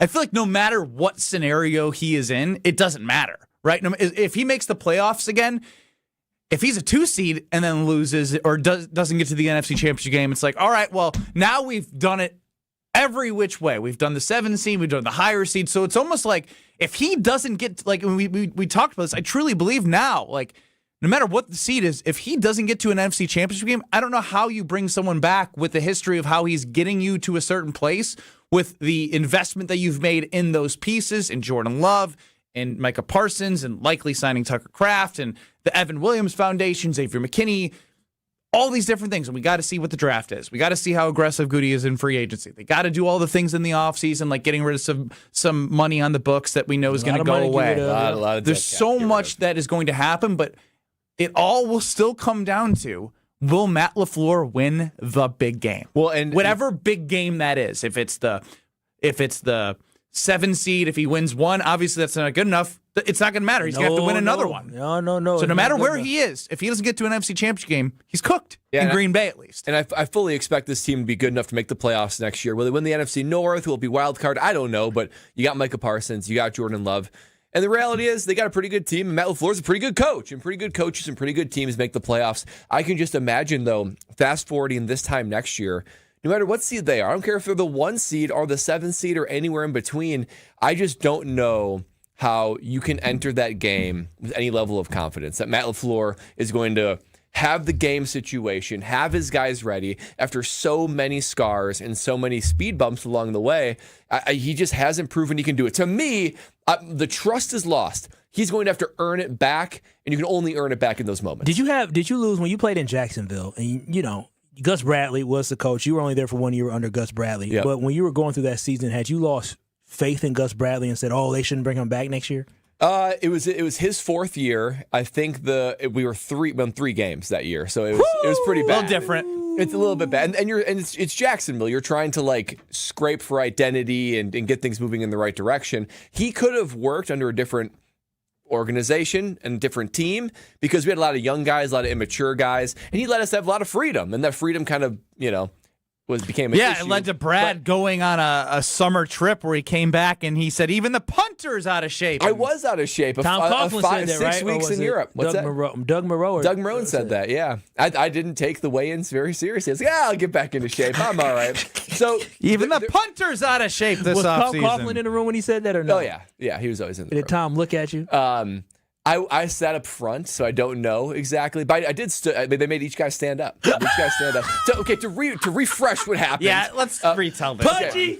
Okay. All right. So first year in Jacksonville, Gus Bradley, great dude, but just not the coach for the team. He gets fired. In the offseason, pendulum swings way to the other side. Shad Khan, the owner, hires Doug Marone, but basically Doug Marone is sort of the right-hand man for Tom Coughlin.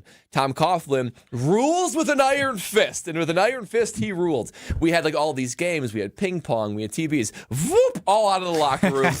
all of the clocks in the building, got sped up to 5 minutes. So if it's 8 o'clock. It says 7:55 on the clock, and the expectation was you show up 5 minutes before that one hits, whatever. So if it's an 8 o'clock meeting, in real time, you are in your seat and the meeting starts at 7:50. Sort of weird. But the biggest thing was he wanted to set a tone early on. So we got these lengthy packets on expectations of weigh-ins, of body fat percentage. You're still traumatized. I can tell. I love this. Dude, I mean, he's got these details down to a T. He's had nightmares. They all were looking like, what in the hell is this? You just don't turn into a food freak like I am just because you coast along. You have to be scarred along the way. Wait, hold on. I'm still hung up on the clock details. So it says 7:55 on the clock, but it's actually 8 o'clock, but the meeting actually started 5 minutes ago? No. It says 7:55 on the clock, but it's really 7:50. So 8 o'clock real time, okay, would be in the building. You'd see a clock that says 7:55, right? So it was already dialed 5 minutes early. Then the expectation is meetings start 5 minutes before the reported time in there. So really 7:55 on the team's clock is 7:50 of real time. Is 7:50 of real time. If you don't get it now, just keep thinking about it. I want to get to the meat of the story So here. anyway, we get these lengthy packets on what the expectations are when we return. This isn't just going to be same old OTAs. I mean, even now, OTAs are like country club compared to, and we didn't even have very hard. But everyone's just like, oh, yeah, we'll get back into shape when you get there. Lexi and I go on a lovely 6-week vacation in Europe, things you can do before kids. And I come back, and I enjoyed myself. I really did. And I come back, and I'm punting. I'm not really taking the weigh-in seriously. And, I had like... they can't fine you at this point because it's all optional. But I was, I think my weigh-in number was like 215, 216, something like that, like mid-teens. Because mostly like 212, like most of the season, kind of like 212 to 215. I think I weighed in at like 225. Damn, boy. And they did the body fat percentage where they like with the thing claw, that grabs. the claw, they grab the fat and then they do like this tube thing. And I was like, I don't know, whatever. I was like 20% body fat. And they wanted me to be like 15. And so we go through the very first meeting of like introducing to new coaches and new teammates and all the things. They make players stand up. You're going position by position. Like, this is what this guy weighed in at. This is what his body fat was. We get the specialist. It makes me stand up. And he goes, you can't swear on these airwaves, but he basically says, shoot, even the punter rolls in fat and overweight. That's what we're dealing with here. And I was like, geez. And so I went on you guys think I'm I went on a disciplined diet, and I've never turned back. But I'll never forget that moment. Fat shamed against all my new teammates and new coaches, and that's a way to set it. You talk about building a culture. You build a culture of fear right there. Yeah. Things will turn healthy around fear, quickly. Brad. Healthy fear. Is that Iron Jock fear you're wearing? It is Iron Jock. Yeah, I'm going to give away some Iron Jock gear right now, and it's a new year, and if you have new goals, you can still work on those and look really, really good. Because if you're here, you've made it past Quitter's Day, which means more than 70% of people have given up. And we want to reward you. Now through the 27th, listeners can get 30% off Iron Jock purchases over $75 when they use promo code ESPN30. You're going to score a 3-pack of Iron Jock socks, a $25 value. Again, ESPN30. We're giving away some gear. Don't know what the gear is, but what we do know is anytime we've given away Iron Jock gear, it's been very good. 800-990-3776. 800-990-3776 to go with caller 15 to win some Iron Jock gear. 800-990-3776. Caller 15, Iron Jock gear next. You're listening to Kyle Brust and Nortman, KBN. I'm a seam head now. You can call me whatever you want. Oh, Seam head. I don't even know what that is. That means I'm a baseball dork. All I do is sit and watch MLB big inning at night. Seam head. I've never heard that before. This is because you're not a seam head. On ESPN Wisconsin and the ESPN Wisconsin app. Things look a little bit different than this morning, that's for sure. Southbound 43's got a little bit of a backup heading through the Marquette. 41 southbound at Good Hope Road. We've got the right shoulder blocked with a crash there. Westbound 94 backed up from 27th Street to Mitchell Boulevard. The eastbound side is going to be slow from about 76th Street to Hawley Road. And checking the TMJ4 Storm Team forecast. Tonight, partly cloudy, windy, a low of 13 with a wind chill of 0 to 5 above. Tomorrow, increasing clouds, snow likely at night with a high of 24. Weather is brought to you by Big Frog Custom T-shirts and more. Easy and affordable apparel personalization with no minimums and fast turnaround. For all your printing needs, bigfrog.com/Mequon. From the WTMJ Traffic Center, I'm Debbie Lazaga on 94.5 ESPN.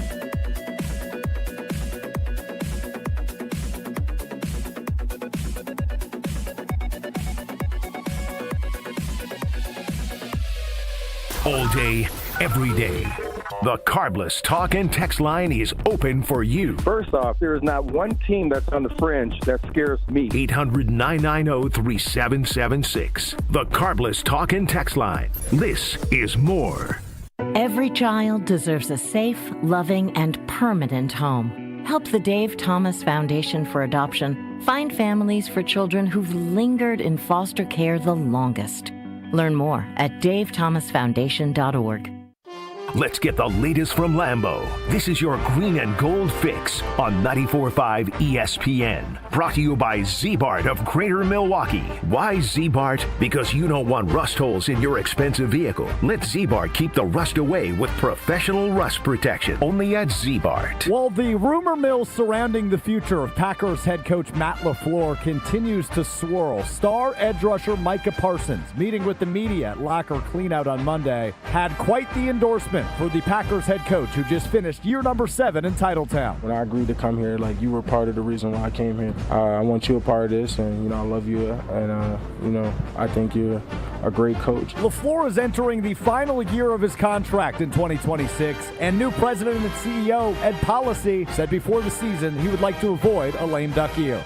I'm Alex Stroh. This has been your green and gold fix on 94.5 ESPN. Brought to you by Z-Bart of Greater Milwaukee. Do you want your car to shine like a diamond? Then you need Z-Gloss from Z-Bart. Z-Gloss gives you a mirror finish and protects your paint from everything Mother Nature can throw at it with a 10-year guarantee. Visit zbart.com for more information. Strong mind, strong body, and strong communities. That is what you need to know about the Princeton Club, and that is what you can achieve at the Princeton Club of New Berlin. When you walk in there, you will feel completely motivated to better yourself just like everyone else is doing. I've done personal training. They have saunas. They have workout classes. They have basketball courts. They have indoor-outdoor swimming pools. It all starts with a tour. Check it out. You're going to fall in love. Free childcare with the membership, open 24/7. Check out the Princeton Club of New Berlin. Get your tour and take that small step to a bigger journey for a better tomorrow. That's at theprincetonclub.net. When a trophy is raised, it can feel like the season's over, but on the ESPN app, it never really is. Because with more than 47,000 live events, plus originals, highlights, and coverage from every corner of the sports world, there's always something to dive into. No off-season, just everything a fan needs to keep going. Always in season, get all of ESPN all in one place. Download the ESPN app on your TV or phone today. Prizes, flyaways, even Cash money. You want it? We've got it. Find a list of all contests and official rules by visiting ESPNWisconsinContests.com. That's ESPNWisconsinContests.com. This is Kyle Brust Nortman, KBN, on ESPN Wisconsin, ESPN Milwaukee on YouTube, and the ESPN Wisconsin app. It is the moment you've all been waiting for. It's Kyle Brust Nortman on a Wednesday with Strofe running the show. I always love when I could read through the YouTube comments and see the Carbless Talking text line 800-990-3776 for the response to hear Brad out. And that's exactly what we're going to do. We're going to hear Brad out. They say punters are people too. Punters are worthy of breaking news. No, really, that's what they say. Raising awareness everywhere that punters are people too. Okay, let's go to it. Time to hear from the punter. Time to hear Brad out. All right, guys. We're already in mid-season form with the all right, guys. All right, guys, you know that I'm all about solving problems, and there's a problem that needs to be solved. We experienced it in 2025. We get a little taste of it in 2026, but here's what it is. I am over holidays being middle of the week, right? We talked about Christmas Day being on a Wednesday, on a Thursday. You've got all these different shakeups of Ben's mouth is on the floor. You got the 4th of July showing up on a Tuesday. No more of this. We experienced it to some degree this last Christmas and New Year's. What day is it? Do I work today? All those things. I'm going to suggest to you, KBN Nation, that all federal holidays must fall on a Friday or a Monday. That's right. Say goodbye to being slave to calendar purity and say hello to optimized weeks. Just imagine, Kyle, we've talked about this, where you've got 11 federal holidays. That means 11 long weekends. That means 11 four-day work weeks. Additionally, onto that, you use your PTO week. What do you know? Brad's working less again. You could manage your schedule so 6 weeks in almost Europe. half of your calendar could be 4-day work weeks. And the reality is, there's already plenty of this. This is way too late for this to be addressed. I can't believe I'm the first person addressing this. I would much rather have our holidays like we have so many other things. Super Bowl Sunday. Super Bowl Sunday is a floating Sunday, but we always commit it to Sunday. It's like March Madness. March Madness is always that weekend in March. We're not slavish to when the date actually is. We just know that, it's the Thursday and Friday of March Madness. That's when it is, not actually the date. Black Friday, Election Day. Election Day is always the Tuesday in November. It's not always November 4th. Right? And okay, is that a Wednesday or Friday? It's always that Tuesday. And of course, Thanksgiving, and this Monday, we're going to celebrate Martin Luther King Day. Martin Luther King Day is the prototype holiday for this. Martin Luther King Day. What day are we trying to celebrate as we celebrate Martin Luther King Day? Kyle, do you know? Ben, do you know? Do I know what day? It's a celebration of his birthday. The celebration of his birthday. Do you know what that date is, Kyle? Is it the 18th or 17th? It's the 15th. 15th. It's the 15th. But it's always the floating third Monday in January. So we're not even saying, we need to make sure that we are focusing on Dr. Martin Luther King's birthday on the 15th. We're always going to put it on the Monday because the lawmakers back in the day, they knew people want Mondays off. What a better way to celebrate than to have that than at a random time. So, to me, I'm going to change all holidays to where they fall on a Friday or a Monday. That means say goodbye to the 4th of July. Say goodbye to December 25th. No longer will Christmas be on December 25th. Not Jesus' birthday. He wasn't born on that actual day, but we're just going to glaze over that. So we can celebrate Jesus' birthday on the last Friday of December because he wasn't born on the 25th anyway. That even means New Year's Day. It might be the first of New Year's on a Wednesday, but we're going to celebrate on a Friday. We're gonna push or pull all of these holidays, even the 4th of July. It's not going to be the 4th of July anymore. It's going to be Independence Day. Always a Friday, always a Monday. No more of these Wednesdays, Tuesdays, Thursdays. Those stink as far as ways to celebrate those, but everybody loves a long weekend. I like it. I like it because, listen, I understand there's something called observed holiday where, you can just observe a holiday. I like the fact that who cares that the 4th of July is on a damn Saturday, Wednesday, whatever it is. Listen, I'll celebrate the 4th of July on that Friday. I'm with you, Brad. I want to move all these federal holidays to a Monday or a Friday. Only objection I would have is some companies like our company this year, I believe Christmas falls on a Thursday this year? It's a Friday. Friday. That's why 2026, might I add. 2026 is great. A great case study in this because almost all federal holidays fall indeed on a Friday or a Monday. Valentine's Day a Saturday, 4th of July a Saturday, Halloween a Saturday, Christmas Day. Halloween. I believe we get Christmas Eve off this year. I think that's so what I'm saying is if you have a company that says, well, it's on a Thursday, because a lot of companies with the Thursday Christmas, they just said take Friday off. And so that wasn't us.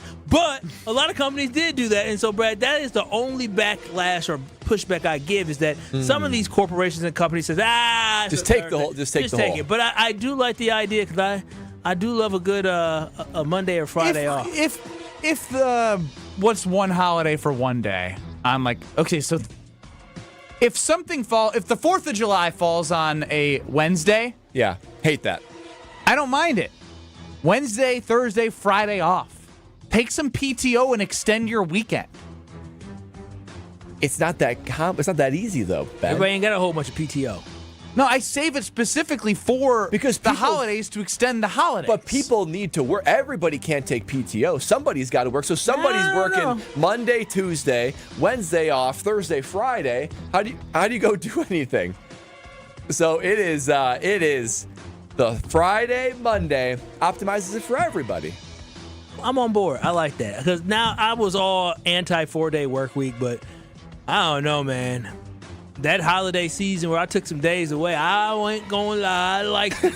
I love doing the show, but I enjoy laying around doing nothing. All right. Well, we'll get Rob Demovsky's thoughts coming up next, but I am very interested in what Rob Demovsky will bring to the table today. He tells it how it is. I think the last time I heard him on these airwaves was, Monday with Jen, Gabe, and Chewy. So that's over 48 hours for Rob to stew some stuff up, or 36 hours or whatever it is, for us here on Kyle Brust Nortman, because I want to get the pulse of what is happening, and he will have a pulse, and he will give us the pulse of the Ed Policy, Matt LaFleur, coordinators, Bisaccia, this, that, and the other thing. Rob Demovsky, ESPN NFL Nation reporter, is next. This is Kyle Brust and Nortman. What is used to measure the loudness of sound? It's a meter. You're so close. Go to the D. Decimeters. On ESPN Wisconsin and the ESPN Wisconsin app. 41 southbound, right about at Good Hope Road, we have the right shoulder blocked with a crash, so watch out for that. Looks like volume is relatively light past that scene, so we're not seeing too many delays there. Eastbound 94, watch for backups from about 76th Street past 68th, not quite to Hawley Road. Westbound is going to be slow from 27th Street to Hawley Road. And then on southbound 43, we've got some backups heading right through the Marquette interchange onto the high-rise bridge.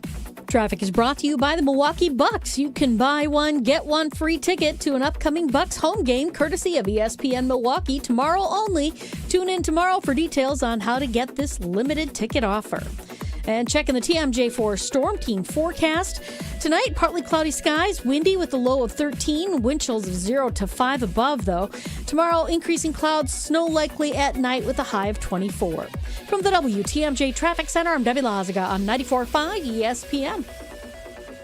You've already put in the work. Now there's a way to make it count towards your degree. At Lakeland University, your work and life experience can earn you college credit, helping you finish faster, saving time and money. With flexible evening and online classes, plus multiple start dates, Lakeland fits your life. Study 100% online at one of our 6 locations across Wisconsin or on our residential campus in Sheboygan County. Customize your degree to fit your life, your goals, your future, without missing the moments that matter, at work or at home. Your experience matters here. Lakeland University. Experience it your way.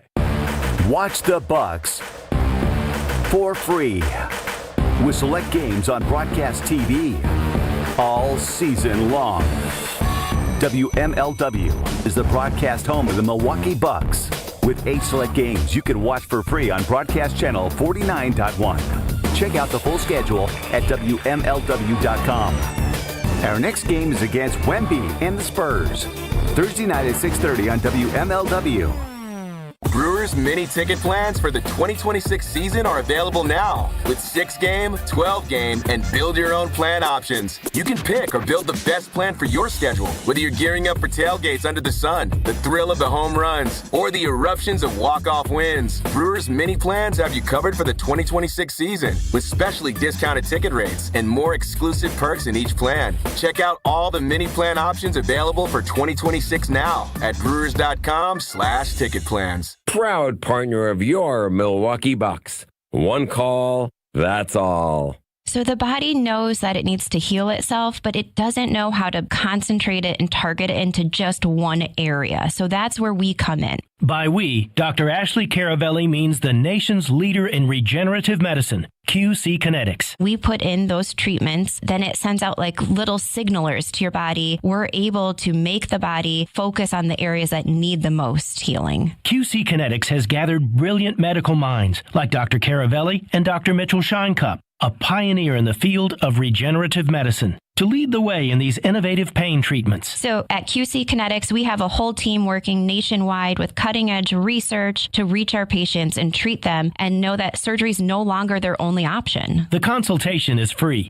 Find out if you're a candidate. Call QC Kinetics today. Call QC Kinetics, 414-240-2298. That's 414-240-2298. 414-240-2298. Whoa, hey, what are these? Dude, Screamin' Sicilian Loaded Breadsticks. They are available in cheesy garlic or pepperoni. They're seriously not messing around. These bad boys bake right in their own tray and come fully loaded. Okay, these are insane. Hey, is this dinner? Nope, just the warm-up. Find Screamin' Sicilian Loaded Breadsticks in your local grocer's freezer section. Screamin' Sicilian Loaded Breadsticks. Fully loaded, bring the flavor. You're listening to Kyle, Brust, and Nortman on ESPN Wisconsin and the ESPN Wisconsin app. There are certain organizations that can't get certain positions right. The Bears can't get a quarterback. Bold, bald, beautiful.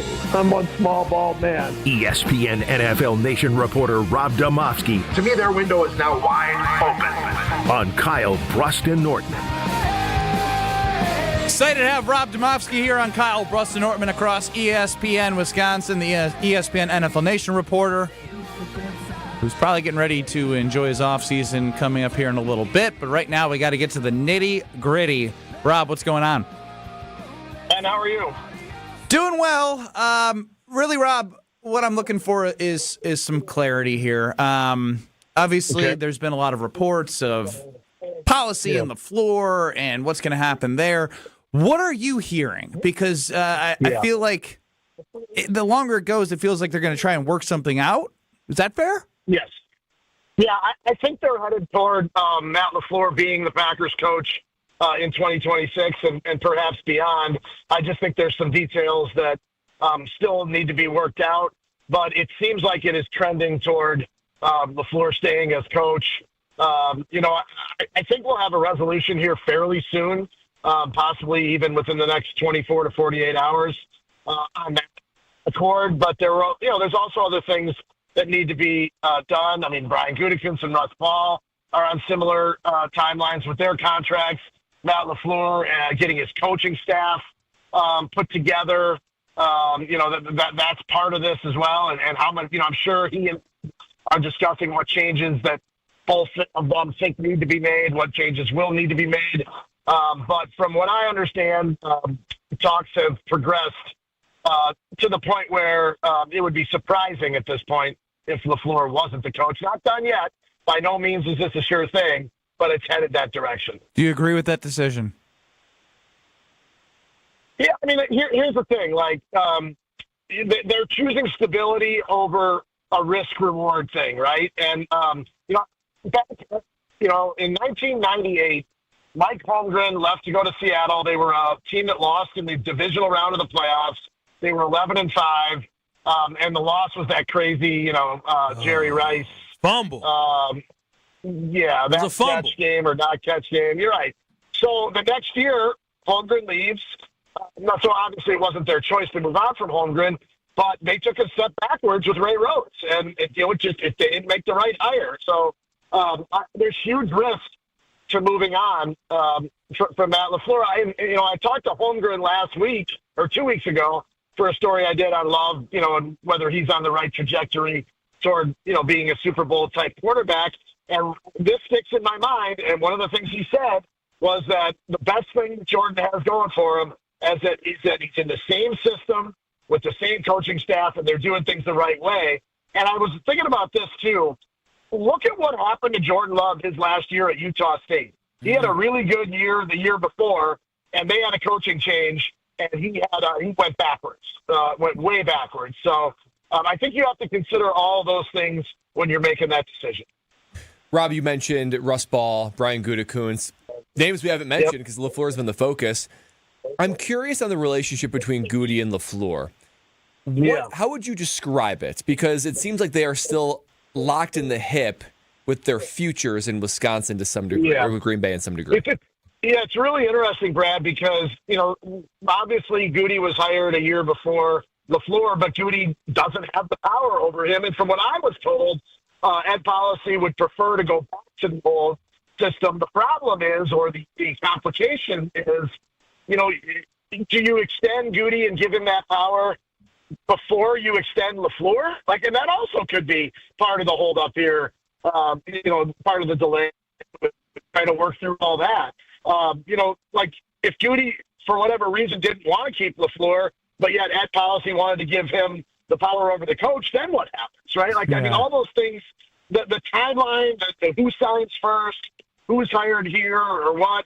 I remember when John Schneider took the Seattle GM job, and a week after they hired Pete Carroll, and I remember talking to Schneider, I'm like, boy, would you really want to go to a place where, they just hired a coach and you didn't hire him? And he said, you know what, it works out perfect. If Pete Carroll stinks, hey, it wasn't my hire, and then I get another chance. So perhaps they give the power back to Gutekunst, but say, hey, you're keeping LaFleur, but the next time around it's your choice. It almost buys Gutekunst even more time. Say, hey, it's not my decision. But I think those are all things that are at play, and everyone's like, well, why is it taking so long? It's because of all those things that have to be ironed out.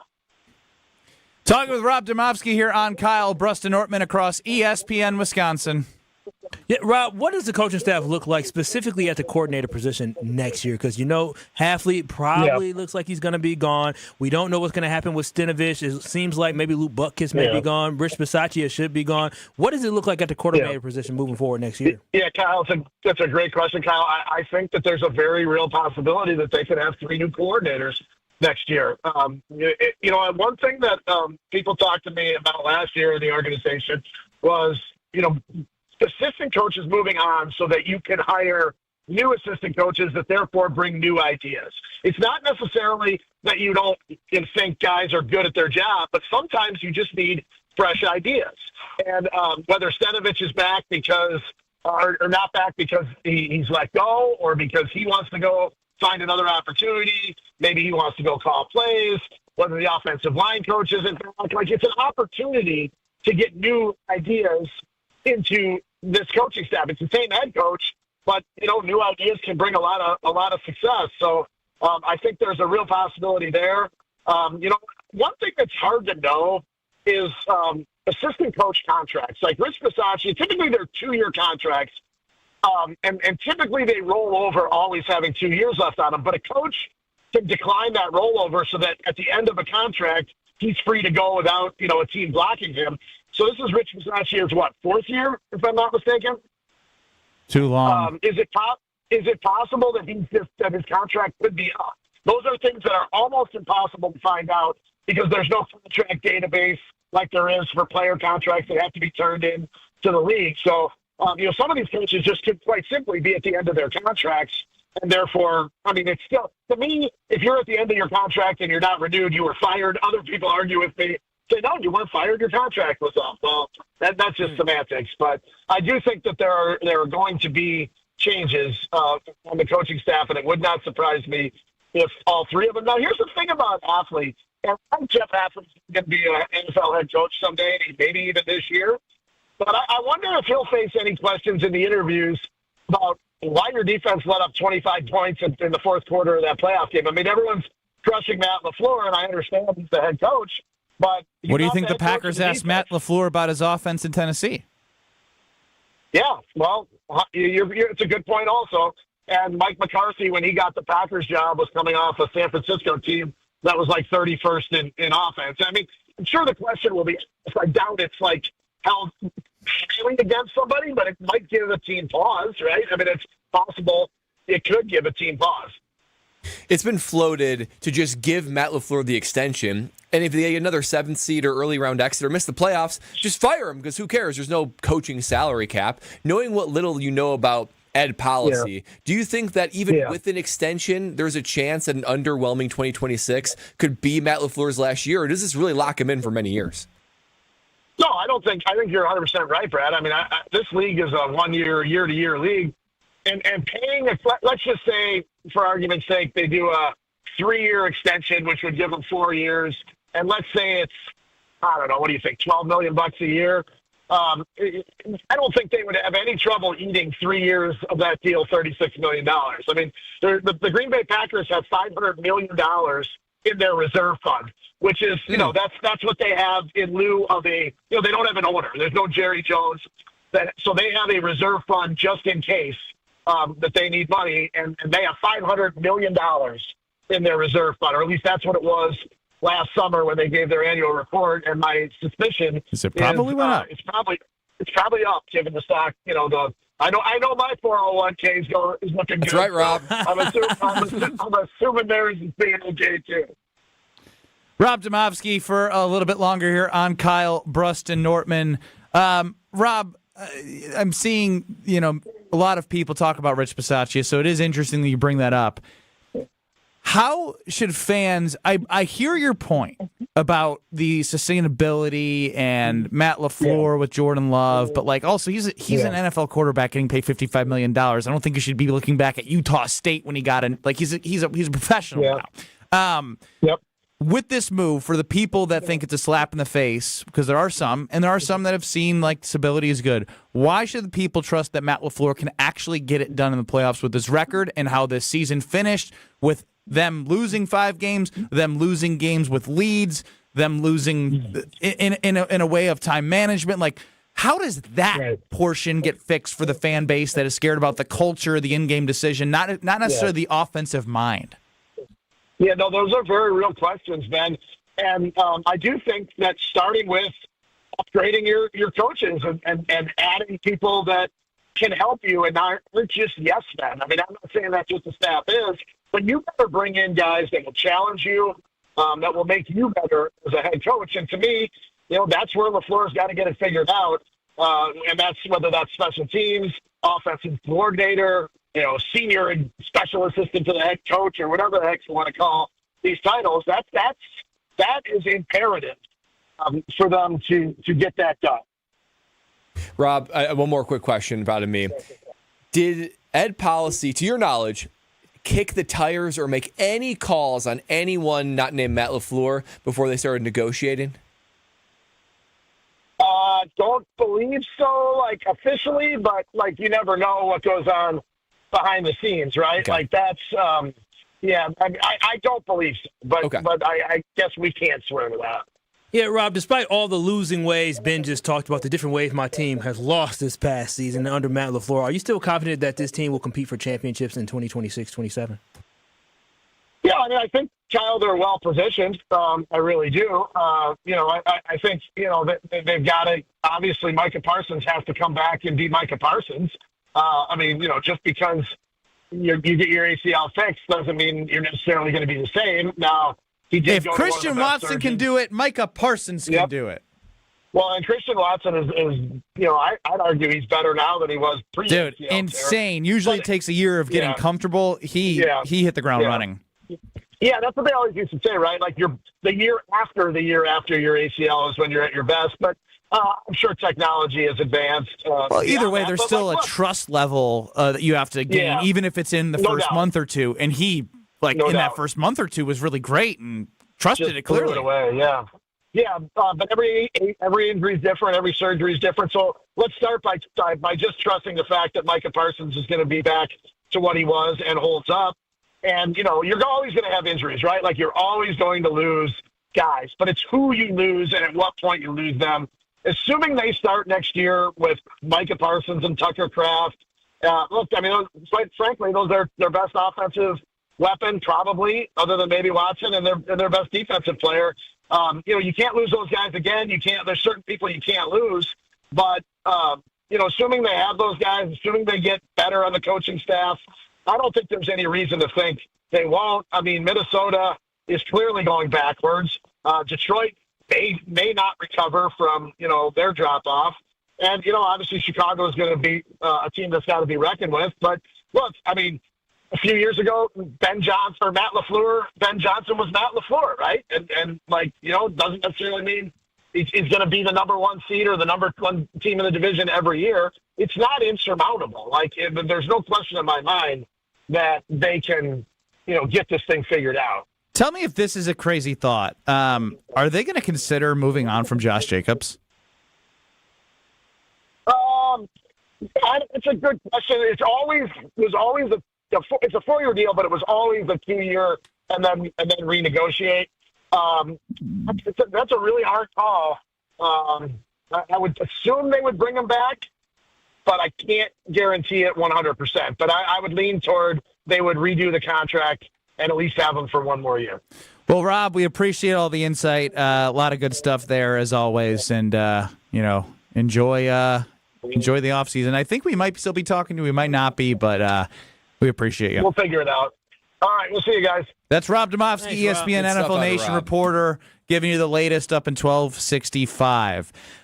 Look, the Princeton Club is a place where I go when I need to get the workout in, and I got a great Christmas gift for my wife, which was tennis lessons, so we can drop our kid off at the free childcare with our membership. I work out, she does her lesson. Then we can go to the pool in the summer in New Berlin. There's 8 different Madison locations. Each of them has something different. So at this point, if you're looking for growth in your fitness world, the Princeton Club provides everything. Clean health clubs, a great environment, the best equipment, upgrading the facilities, always.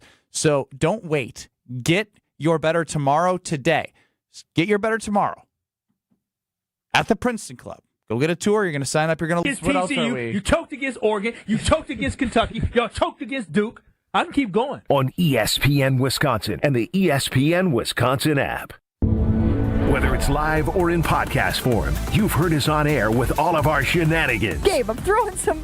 Why are you throwing... I don't want... Now see your favorite 94.5 ESPN shows streaming on video. By me, by the way. I hit that microphone like 4 out of 6 times on that. Subscribe to ESPN Milwaukee on YouTube and get notified when we hit the air live. Plus, you can watch back any second that you miss and see original digital content too. Watch, listen, interact. ESPN Milwaukee on YouTube.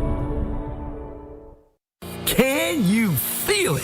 It's the thrill of witnessing a walk-off grand slam, a game-winning touchdown, a buzzer-beating 3. Yeah, you know the feeling. And there's only one place to experience that raw exhilaration. Potawatomi Sportsbook. Catch all the action in a supreme space with dozens of sports betting kiosks, cool drinks, luxe seating, great food, fiery atmosphere, and a monster video wall. Become a legend at Potawatomi Sportsbook. More info online. Must be 21 to enter casino. Kyle Brust Nortman's Ben Brust here for Grimal & Associates Insurance. They do what anyone with a growing family, like myself, does. Protect what matters most. Grimal & Associates specializes in coverage that's tailored exactly to you. Clients aren't just policies. They're part of their community. Personalized American Family Insurance back service, expert guidance, and genuine commitment. Grimal & Associates focuses on building trusted relationships and providing peace of mind. The same values they've had for over 30 years in the Milwaukee area. Connect with Grimal & Associates at teamgrimal.com. Wisconsin Indoor Golf Center is teeing off the new year with another can't-miss tournament and 1,000 in cash prizes up for grabs. Hey, ESPN Milwaukee, this is Gary Ellison, inviting you to a 2-man scramble at the legendary Kapalua Plantation course, all played on Wisconsin Indoor Golf Center state-of-the-art simulators. Sign up now at wisconsinindoorgolfcenter.com. It's just $120 per team, and you must get your round in by January 31st. Your chance to take on Kapalua Plantation course starts today. My husband's an animal in bed. Well, you know. Not in the fun way. Think warthog. With a chainsaw. Snoring and sleep apnea affect over 90 million people, and 1 out of 4 couples sleep in separate rooms. Advent can help. We've been Milwaukee's one-stop solution for nasal congestion, snoring, and sleep apnea for over 20 years. Unlike many other practices, we focus exclusively on these conditions, so you get comprehensive care under one roof. Advent's unique approach can help you breathe and sleep better, and many avoid a CPAP. Plus, most insurance is accepted for our effective 20-minute in-office treatments. Hey, the only animal you want in your bed is your dog. Advent. Sleep better. Sleep together. Learn how you can improve your life at adventknows.com. It's time for the Marquette Minute on 94.5 ESPN. Brought to you by Matrix Basements. Marquette's Big East struggles continued with a 92-68 loss to St. John's at Madison Square Garden. The Golden Eagles trailed by just 6 at the half, but were outscored 52-34 in the second half. Head coach Shaka Smart on what happened to his squad after halftime. Defense, not enough aggressiveness. They only made 1 3. The story of the half is points in the paint, but it was offensive rebounds, drives down the middle. We have to have more force. Senior guard Chase Ross led all MU scorers with 20 points and reached a milestone, becoming the 55th player in school history to score 1,000 career points. Marquette falls to 6-12 overall and just 1-6 in conference play. The Golden Eagles wrap up its brief 2-game road swing Friday night at DePaul. This has been the Marquette Minute on 94.5 ESPN. Brought to you by Matrix Basements. Visit gomarquette.com/matrix to enter to win 4 tickets to National Marquette Day Saturday, February 7th when Marquette hosts Butler. You're listening to Kyle Brust and Nortman, KBN, on ESPN Wisconsin, ESPN Milwaukee on YouTube, and the ESPN Wisconsin app. I think they're headed toward Matt LaFleur being the Packers coach in 2026 and perhaps beyond. I just think there's some details that still need to be worked out, but it seems like it is trending toward LaFleur staying as coach. That was Rob Demovsky, ESPN NFL Nation reporter, with us, Kyle Brust and Nortman. And I think we all started to get the feeling as the week went on. I just said as the week went on. No, go ahead. Put the Matty Mouse voice on. You can't. He's still Matty Mouse. I don't have the confidence in him to take the Packers to places that they should go with Jordan Love and Micah Parsons. Y'all stay over there. The Strophanized team, fine. Matty Mouse. It's fine. I think he's a good coach. No one said he's not a good coach. It's just, again, I just don't trust him in a big moment. Rob Demovsky even just explained it as like it's the sustainable play. It's not like it's not like he talked about like, oh, they Ed Policy is bringing back Matt LaFleur because he sees that he's going to. They're not talking about an extension of 4 or 5 years. They're talking about it as like literally like he could be here one more year, and if they reframe the structure of the silos, that Goody could fire him after 1 year of him being his boss, because then now he can make the decision on the next head coach. Nobody wants that. I actually, if I'm Matt LaFleur, that's the part that would kind of irritate me, is if I do come back and then they change the structure and then Goody becomes my boss after working with him, as you said, hip to hip for 7 years and being like co-workers instead of boss and other. Like, that's a weird dynamic. That's a very interesting Could you dynamic. imagine Goody giving you your like performance reviews and you're like, you know what, Matt, you're just not. Well, really at that doing point, it Matt would be like, dude, you didn't give me what I needed. No, that's like one of us or Strofe becoming our boss. Like that, I'd be like, come on, man, I don't believe. Like, I love you, Strofe, but come on, man. He turned your mic off. Oh, he's already on a power trip. Strofe, give us the performance review. Strofe, I think you're doing a great job. Yeah, I think you're doing a phenomenal job. Splendid job. Thanks, man. Thank you. Absolutely. Appreciate that. The best producer I could ever ask for. Just in case you become my boss, I want you to have this on I record. don't need this job that much. Like I said, I'd rather, someone said, you're balding because he makes fun of Strofe. I said, I'd rather go bald than have to give up making fun of Strofe. Yeah. That's a sacrifice. That is how I feel deep ritual. down. Not that fluff that I just gave you there. But you can't cut my mic because we care about our partners here, and that is IKEA. January 20th, we will be there on Tuesday. It is a new pickup point for you at the University Bookstore, a wonderful partnership that they have. IKEA Family is free to join. You get 90-day price protection, saving on delivery, access to buyback and resell programs. But more importantly, it is a new pickup point for you as an IKEA family member for free when you order stuff online. Parents, go right to the university bookstore for your kids. Order it there. They'll pick it up, and they can put it together. Jim, Matt, and Molly, they're up next in Madison. The Damn Sports Show in Beaver Dam. I do want to revisit that quote from Rob Demovsky, definitely, coming up next here. Kyle, Brust Nortman, 94.5 ESPN, YouTube at ESPN Milwaukee, and the ESPN Wisconsin app. We're back in 2 minutes. Don't go anywhere. KBN's the show that never ends.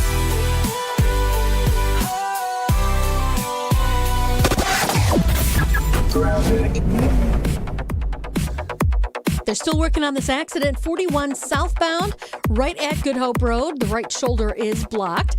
Other than that, we just have general delays. Eastbound 94 backing up from 84th Street to Hawley Road. Westbound is slowing down from about 20th Street all the way to Hawley.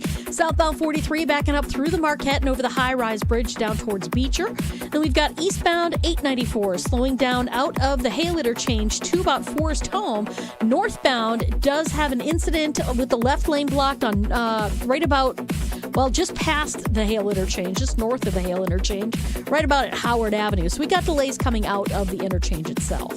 And check the TMJ4 Storm Team forecast. Tonight, partly cloudy and windy, a low of 13, wind chill of 0 to 5 above. Tomorrow, increasing clouds, snow likely at night with a high of 24. From the WTMJ Traffic Center, I'm Debbie Lazaga on 94.5 ESPN.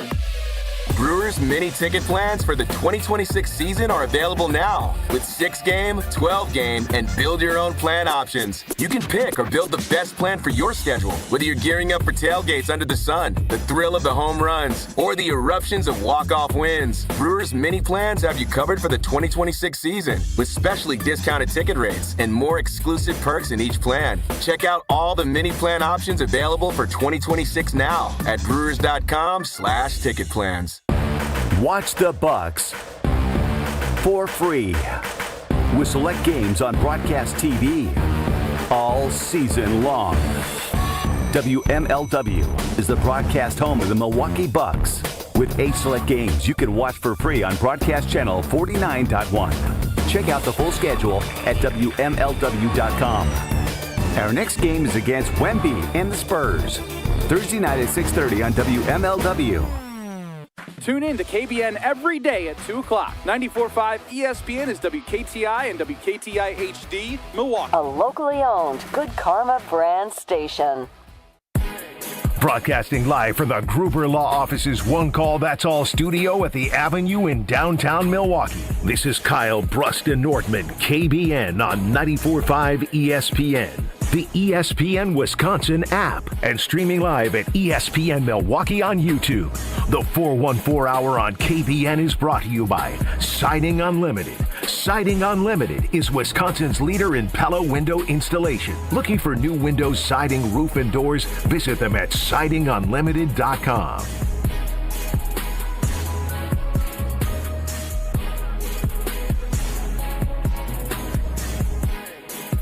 It's the 414 Hour at 4 on KBN.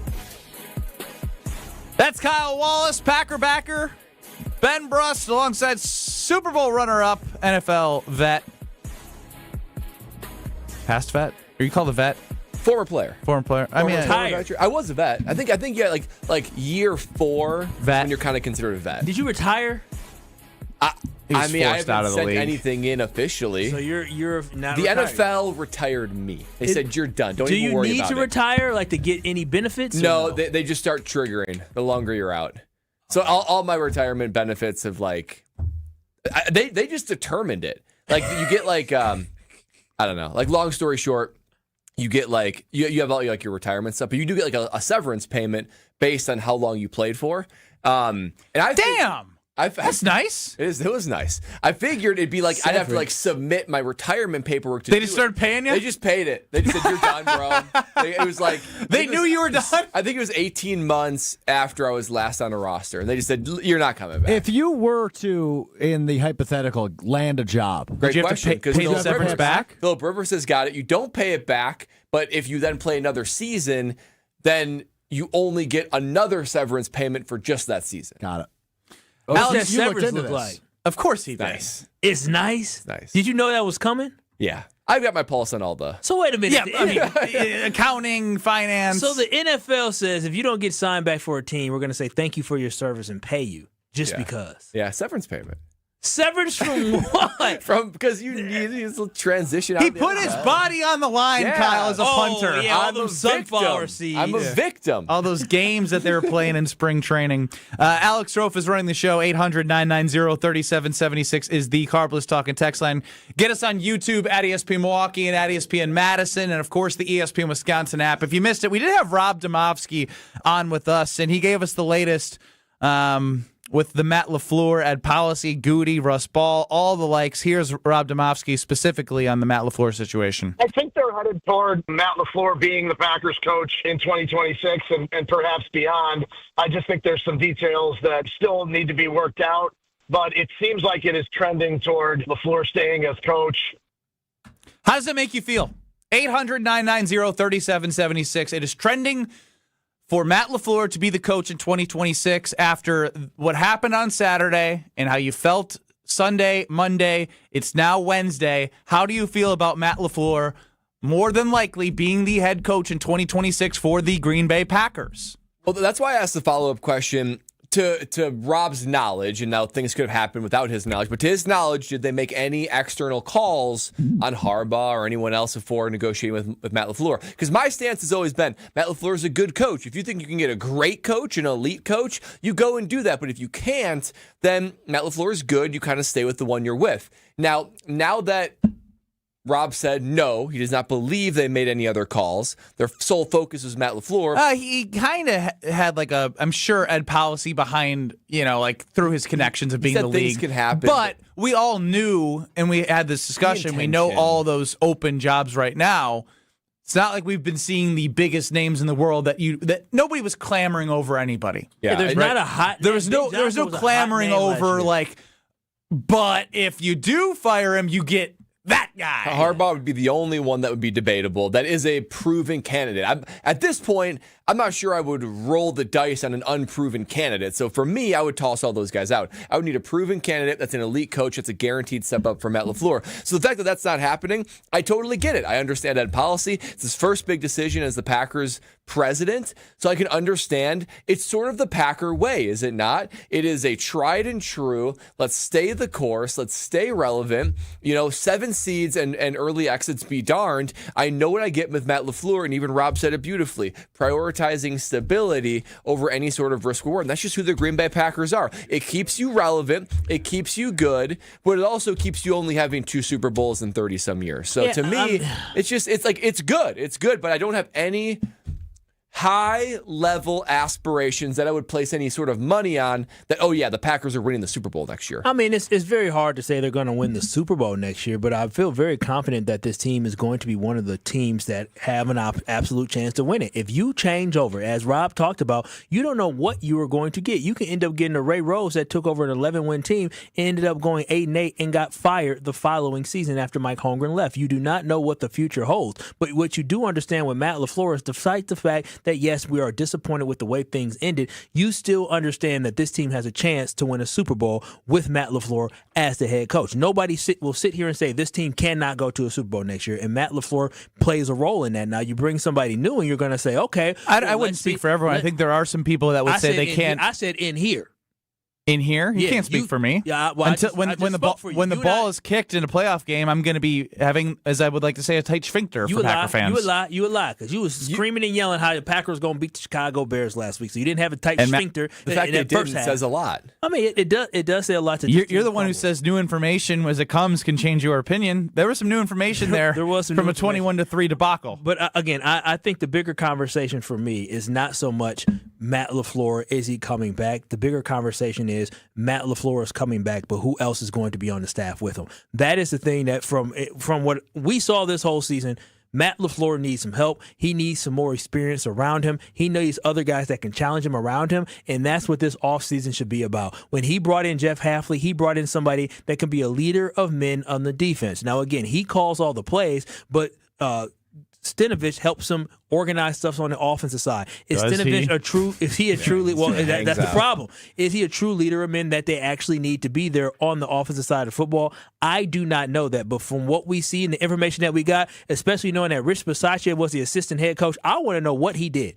What was his assistant head coach duties? I don't think we're ever going to find out. Because he completely, in life, I'm sure he's great and he's had some success before that. But if he's the assistant head coach, from what we've seen with the game management, he has completely failed at being an assistant to Matt LaFleur. So overall, I think the biggest thing in conversation we need to talk about is how do you revamp this offensive staff, this special teams, in order to help this team take the next and step. likely defense based Higher off the way it's trending with Jeff Hafley. Because Hafley's probably going to scalp anyone that he can. And I meant to ask Rob from if Hafley leaves, are there any people that Matt LaFleur's connected with that you could see coming to the Green Bay Packers? I want Al Harris. That would be nice. We'll go through that process when that happens, if it happens. Let's go to Doug in Kenosha. Doug, I would love to hear from the fans at 800-990-3776 as it's a likely scenario that Matt LaFleur is coming back per Rob Demovsky. Doug, you're on the Carbless Talk and Text line with KBN. Yeah, I love LaFleur, and although after the game I did post on Facebook, get rid of LaFleur, Hafley, and McMahon. You and many others, my friend.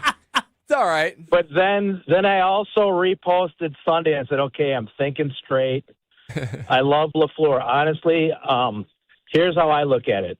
Besides the last 2 minutes of the game in the playoffs, what do you think LaFleur, what would you rate him? I give him like an A-, a B+ as a coach.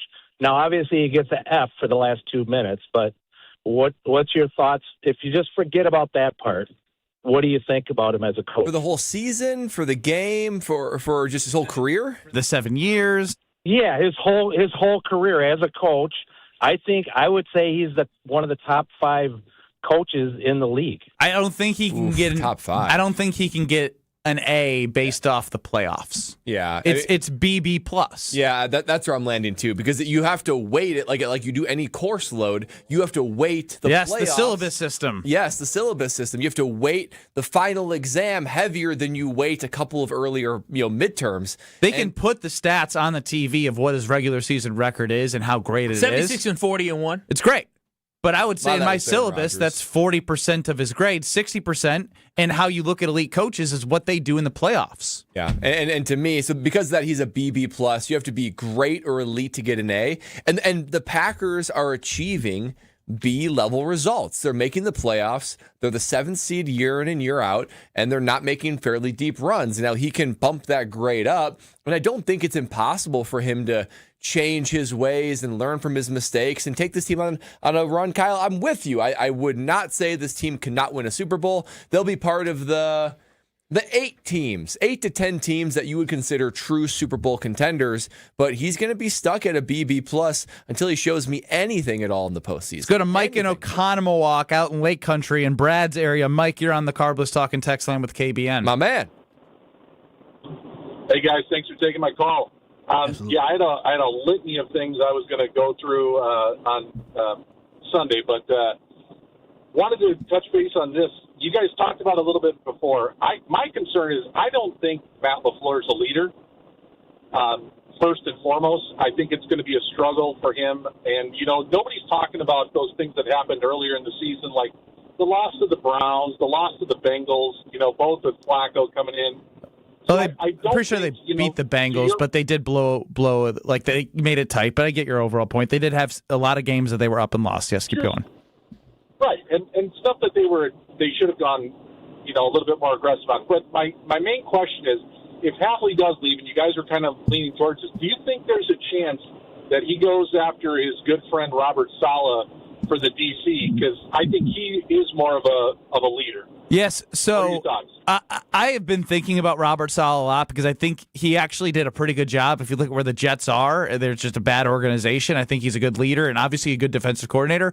But why would you leave San Francisco as a defensive coordinator? I be with guess your best friend. to be with to be with your best friend. Interview for a job. Best man in his wedding. Micah Parsons off the edge.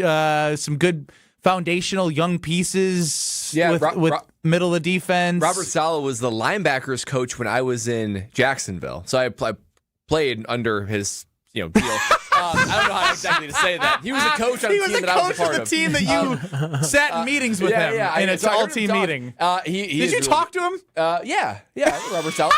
Robert Saleh, elite. That was cat. a high voice. Yeah. I mean, I talk all the time. You talking The passing. coaches hang out on the sidelines when their teams aren't up, and who do you think they're going to talk to? They talk to specialists. That's very true, probably. Very inviting people. Yeah, that's right. We are non-threatening. I think Very obviously non-threatening.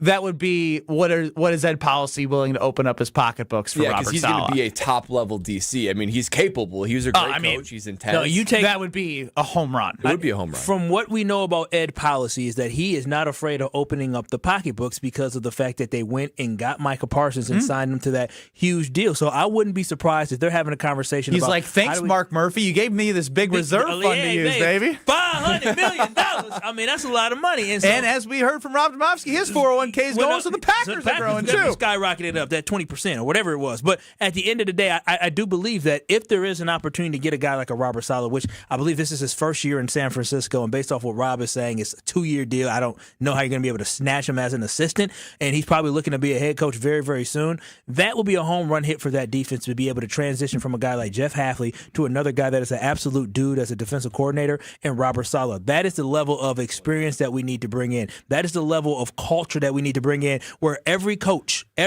around there can be a leader of men. We joked about Anthony Campanelli about how crazy he was, all that crazy speech that he gave on Hard Knocks when he was a linebackers coach down in Miami, but he came up here and clearly it impacted this defense in a positive way. Where he earned another opportunity. And then he ended up going to the Jags, and now that Jags had one of the best defenses in the NFL, and now he's getting a chance to interview for jobs. He was a leader of men. We got to get more of those guys on the offensive side of the football and the defensive side of football to build up. All great teams have a great staff. One interesting litmus test will be what coaches will want to coach underneath Matt LaFleur. Coaches want to go coach for a team that they think is going to have success and a head coach that they respect. So if he can get a haul, if he can attract guys to Green Bay, I think it's going to be a super interesting. If he's just getting leftovers, it says a lot about how the league thinks about Matt LaFleur. But also, I don't know about that, because the caveat that you put into the conversation was if it's an uncertain feeling about his tenure, does Robert Saleh then come that's when true. he might have more job stability under Shanahan and can do what he's been doing and then get his next opportunity? There's truth to that too. Let's go to Reggie in Texas. You're on the Carbless Talking text line with KBN.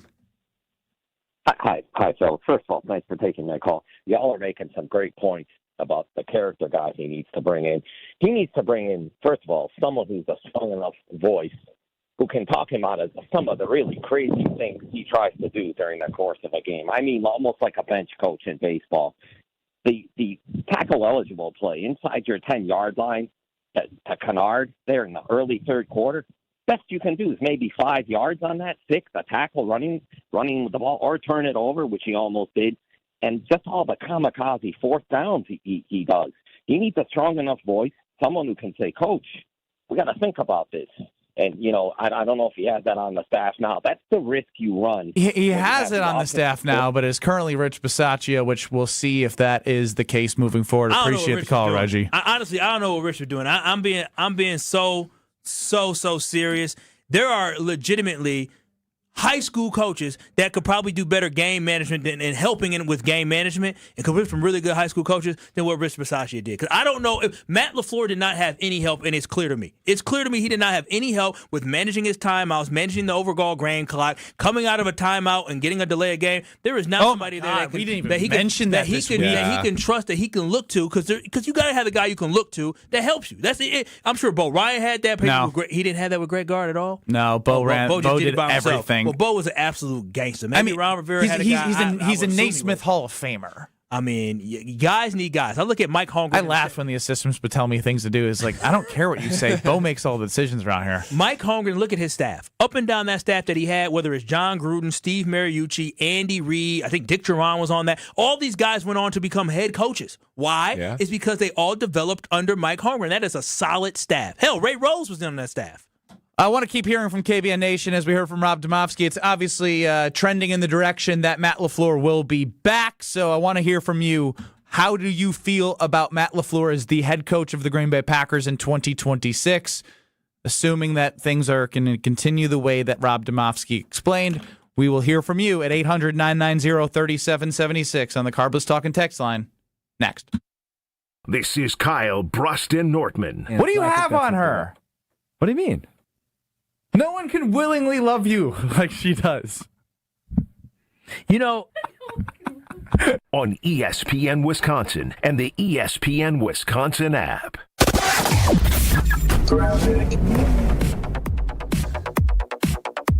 794 southbound at Car Ferry Drive. We've got the left lane blocked with a crash, so watch out for that. Otherwise, we do have southbound 43 backing up from just before North Avenue all the way down through the Marquette. Westbound is backing up from about 25th Street all the way to Mitchell Boulevard. Eastbound backed up from 84th Street to Hawley Road. We've also got westbound 894 backing up out of the Mitchell interchange past Loomis, and then a couple of other delays on northbound through the Hale interchange and southbound to eastbound. And checking the TMJ4 Storm King forecast tonight, partly cloudy and windy, a low of 13, wind chill of 0 to 5 above. Tomorrow, increasing clouds with snow likely at night, a high of 24. Weather is brought to you by National Liquor Mart at 16th and National in Milwaukee. Packed with the best beer, liquor, seltzer, and spirit deals in town. Open 9 a.m. to 9 p.m. daily, where your satisfaction is their plan of action. From the WTMJ Traffic Center, I'm Debbie Lazaga on 94.5 ESPN. Stay up to date on the Green and Gold all off season. The Green and Gold Fix podcast is brought to you by Potawatomi Casino Hotel. Luxury stay, elite play, unwind in sophisticated comfort. Win big, dine, and experience the events in Milwaukee. All day, every day. The Carbless Talk and Text line is open for you. First off, there is not one team that's on the fringe that scares me. 800-990-3776. The Carbless Talk and Text line. This is more. Is it time to buy an engagement ring? Or a big anniversary diamond? Kessler's has diamonds that come from diamond mines. And we also have diamonds that come from plasma chambers. When you see the size of the diamond you can afford when you look at our high-tech newborn created diamonds, You're going to be happy, happy, happy. and with approved credit, our financing plans make anything possible. Our selection of engagement rings is beyond compare. And our custom design department can modify any ring in any way you choose.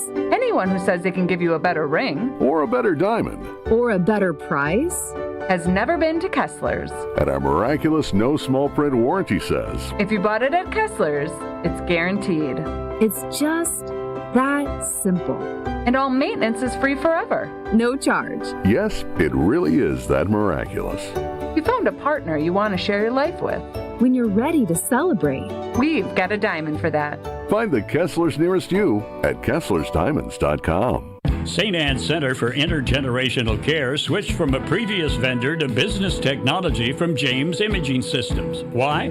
CFO Sally Parente. The service, the value, and the ease with which we can just keep using their service and not having any big headaches. It's not just all about the money. We're getting value here as well. Robert Prang, CIO with Tri-City National Bank, likes the fact that James Imaging is local. So being able to work with a local company like James that has that flexibility with their staff and being able to deliver for us has given us the ability to make the right decisions for our organization. And Junior Achievement of Wisconsin VP of Enterprise Services, Lori Salzman, had this advice for others. If anybody is looking for a good partner that is there to help find solutions, call James Imaging. James Imaging Systems, your local business technology partner. Visit jamesimaging.com. Wisconsin Indoor Golf Center is teeing off the new year with another can't-miss tournament and 1,000 in cash prizes up for grabs. Hey, ESPN Milwaukee, this is Gary Ellison, inviting you to a two-man scramble at the legendary Kapalua Plantation Course, all played on Wisconsin Indoor Golf Center's state-of-the-art simulators. Sign up now at wisconsinindoorgolfcenter.com. It's just $120 per team, and you must get your round in by January 31st. Your chance to take on Kapalua Plantation Course starts today. This is Kyle Brust Nortman on ESPN Wisconsin and the ESPN Wisconsin app.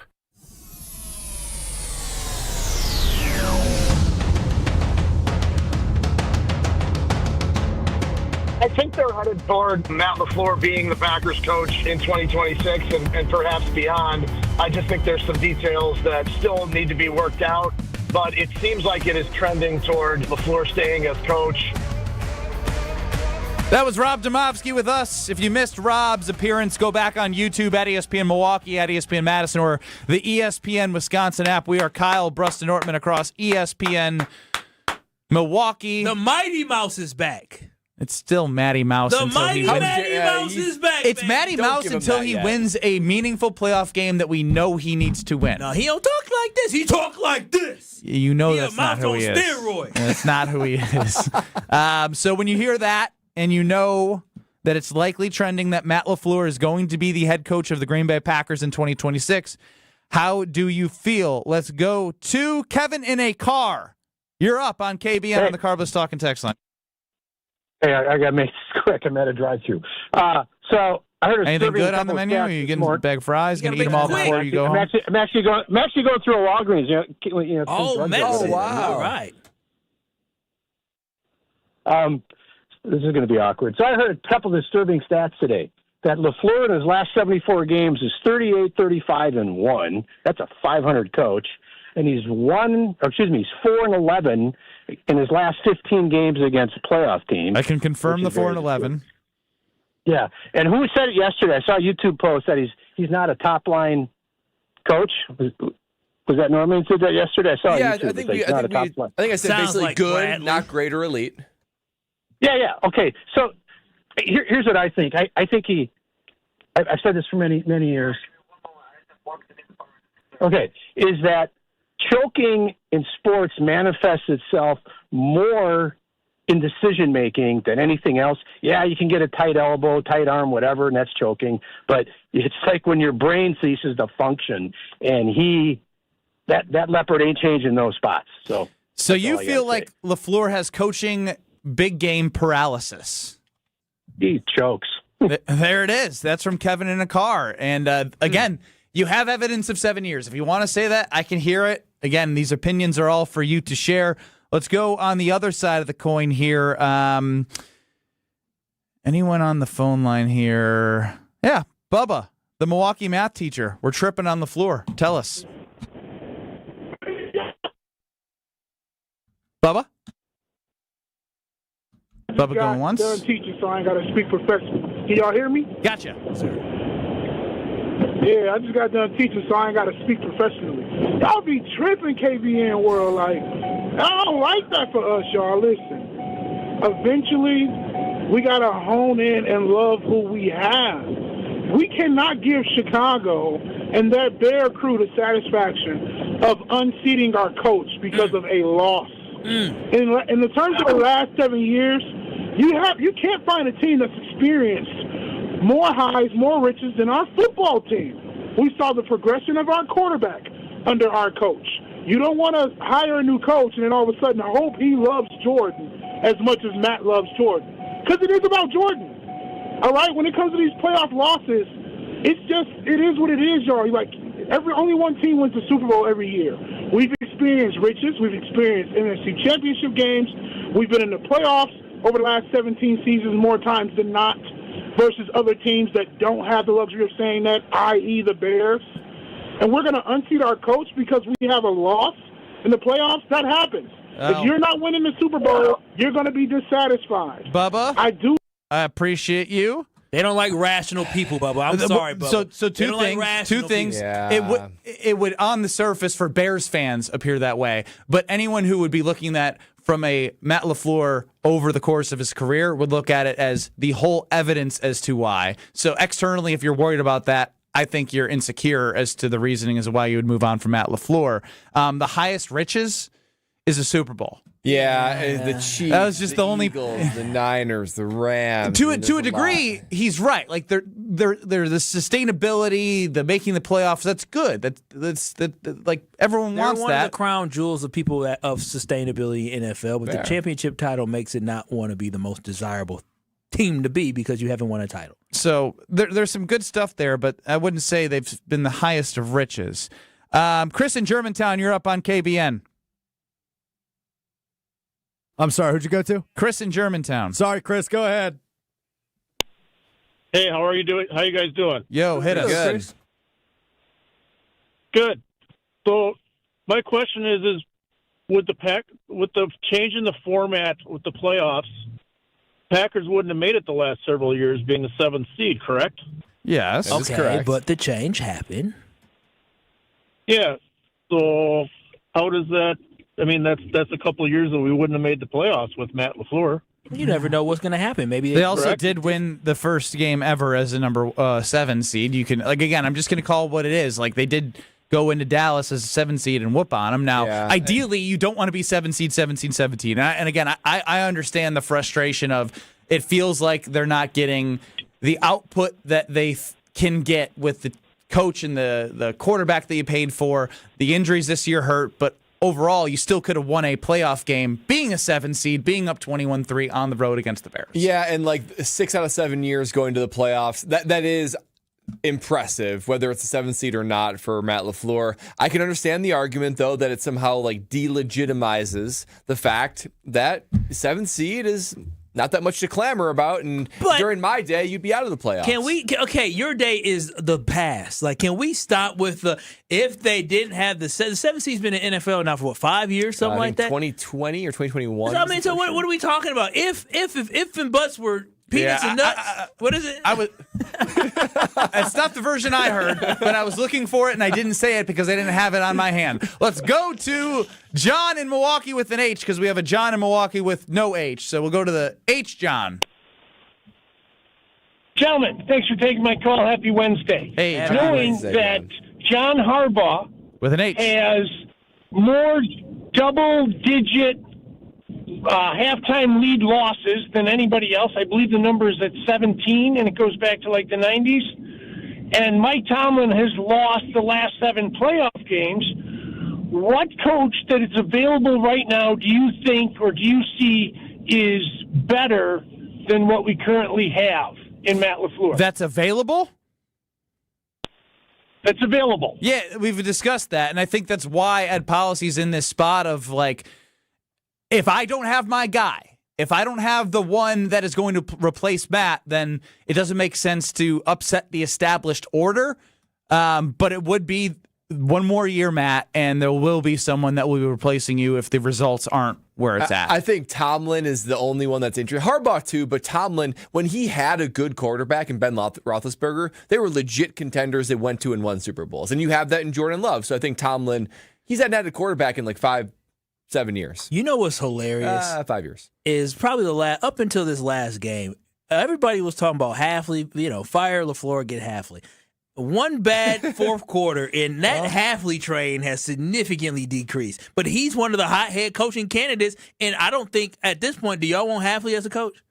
As the defensive coordinator? No, as the head coach of this team. No, we've been very clear about that. But that's what I'm saying. But but this is what I'm trying to let y'all know. He is one of the top candidates available. So that's what we're all in agreement. I know. I just want people to understand, KBN Nation and folks listening, to understand that is the field. Jeff Hafley, the guy on your staff, is probably a top 10 coaching candidate during this cycle of finding a new coach. Oh, for sure. And y'all don't want him. So that just lets you know that LaFleur is good to keep because there ain't nobody else out there that you really For now. John in Milwaukee with no H. You're on the Carbless Talking Text line with KBN. Good afternoon, gentlemen. Hey. Hey, good afternoon. See, I was telling Strophy, my feelings are ambivalent. On one hand, I agree that getting rid of LaFleur isn't necessarily the best idea because, better the devil you know than the devil you don't. On the other hand, moving forward, you're also stuck with that sense of whatever the Packers accomplish might be in spite of him rather than because of him.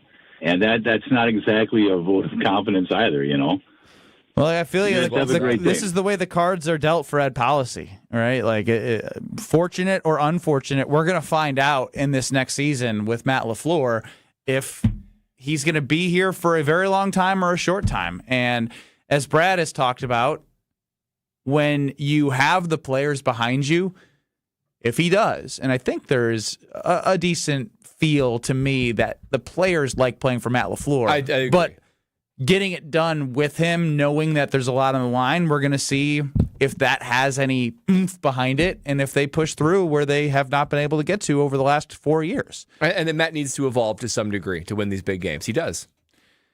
Still want to keep hearing from you because if... Okay. We'll do the trifecta. The third John in Milwaukee. You're all right. Carbless Talking Text line with KBN. How you guys doing? Hey, John's third. Yeah, I got all the guys calling in today.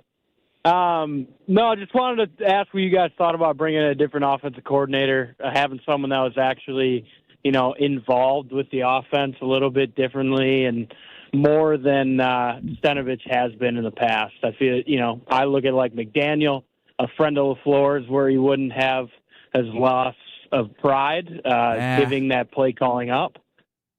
Yeah, no, I think it's probably closer to your former point than the latter, because Mike McDaniel's still looking for a head coaching job. He might get one just based off of what we had talked about of the quality and who's available and how many jobs are open. I don't think Matt LaFleur is giving up play calling, even if it's someone he's familiar with. I don't really want him to either. I think he's a really good play caller. Yeah, there's not. I just think Stenovich is fat and happy collecting a check. Yeah, you need someone that's going to push him more. Yes, so I agree. I think we're all on the same point here, right? I don't think you necessarily need a play caller as an offensive coordinator, but you need somebody that will challenge him. It was the Rob experience. New ideas. Rob Demovsky saying that's how I liked his phrasing versus Kyle. Push him. I like the new ideas. Yeah, the new ideas. Rob's a savvy way to put he's that. much better at what he does than what I do. Don't sell yourself short. I mean, Rob is he's that dude. But I really do believe bringing in some young up and coming guy to help with the offense, somebody that's hungry, would do this offense justice and do Matt LaFleur justice. If his butts are candies and nuts, we could have a party. See, you were way off. I said if and butts were peanuts and nuts, and then I didn't know the rest of them. Bucks fans, tomorrow is the day. You buy one ticket, and ESPN Milwaukee will buy the second one. Nice double down, Kyle. That's right. Grab your buy one, get one tickets for select upcoming home games with seats starting as low as $20. That is tomorrow only.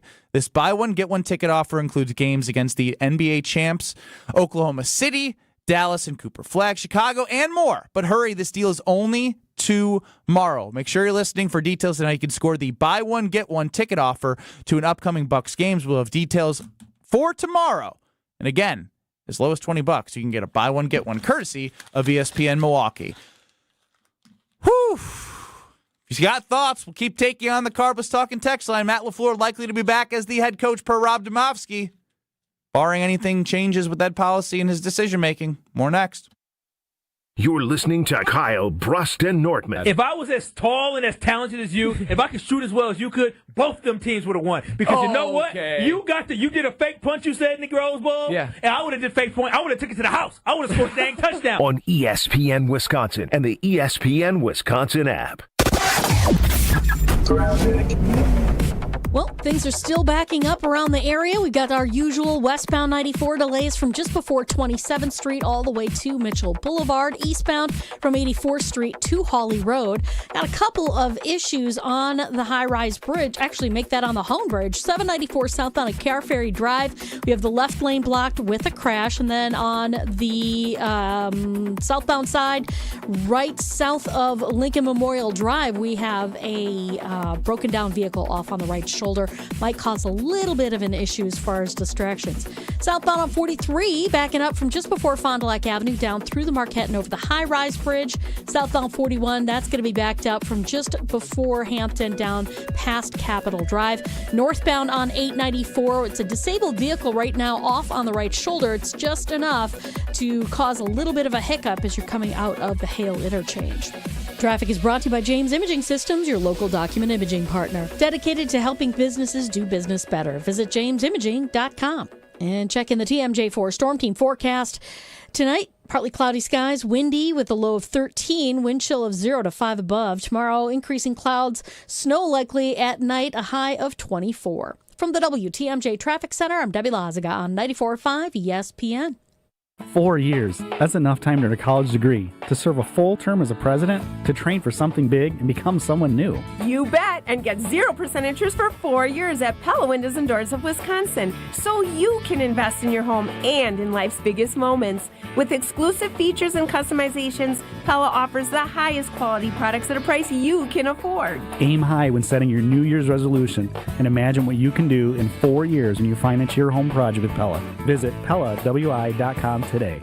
Brewers Brewers mini ticket plans for the 2026 season are available now with 6-game, 12-game, and build-your-own plan options. You can pick or build the best plan for your schedule, whether you're gearing up for tailgates under the sun, the thrill of the home runs, or the eruptions of walk-off wins. Brewers mini plans have you covered for the 2026 season with specially discounted ticket rates and more exclusive perks in each plan. Check out all the mini plan options available for 2026 now at brewers.com/ticket plans. And ESPN Radio Extra Point with Rich Eisen. The Chicago Bears have got it, man. And exactly what you think about this team, that they can't keep doing it. They can't keep somehow doing it. They didn't take the ball away, which is one of their hallmarks. Jordan Love had 4 touchdown passes and no interceptions. That is a stat line that wins football games, certainly in the playoffs. And as a matter of fact, Josh Allen is the only other quarterback to lose a playoff game with 4 touchdown passes and 0 turnovers. And he did it the divisional round game against the Chiefs. And sure enough, I got to say it, a guy who looks like the second coming of Mahomes just did it to Love, because this guy can extend a play and make throws off platform like no man other than Mahomes. Rodgers back in the day. And now he's doing it for the Bears. Unreal. Okay, I have to tell you, I was just looking on eBay where I go for all kinds of things I love, and there it was. That hologram trading card. One of the rarest, the last one I needed for my set. Shiny like the designer handbag of my dreams. One of a kind. eBay had it, and now everyone's asking, ooh, where'd you get your windshield wipers? eBay has all the parts that fit my car. No more annoying, just beautiful. Millions of finds, each with a story. eBay. Things people love. My name is Whitney Allen. I am a widow. My husband Ryan died. We never thought in a million years we'd have to use life insurance. The unexpected happened. With Ethos, it is so fast and easy. It's 100% online. You can get a quote in seconds, apply in minutes, and get same-day coverage, no medical exams, and you can get up to $3 million worth of coverage through Ethos. Get your free quote at ethos.com/game. That's ETHOS.com/game. Time spent on application may vary. Online health questions required. You're listening to Kyle Brust and Nortman on ESPN Wisconsin and the ESPN Wisconsin app.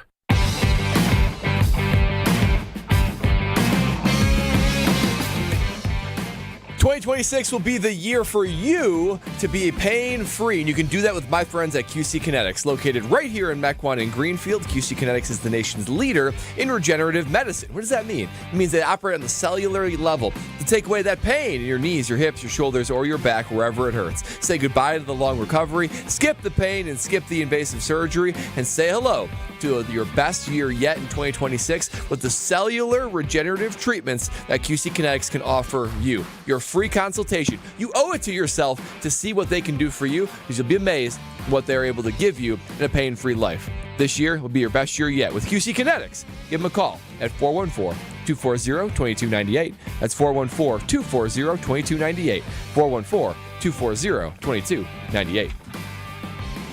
Let's do a really quick Wheel of Strophe on Kyle Brust and Nortman. It's time for the Wheel of Strophe.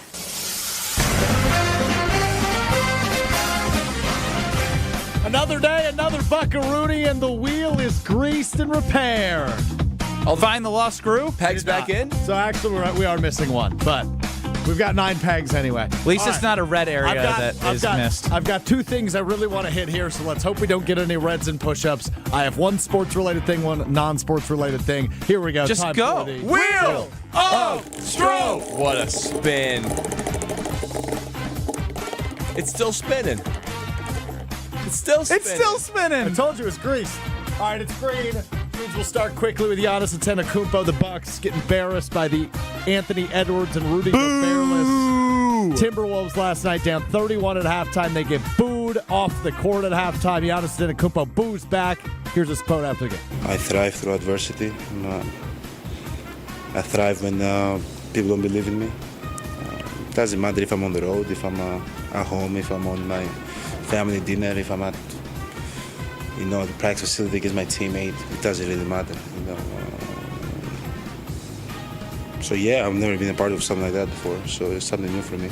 Did you say family dinner?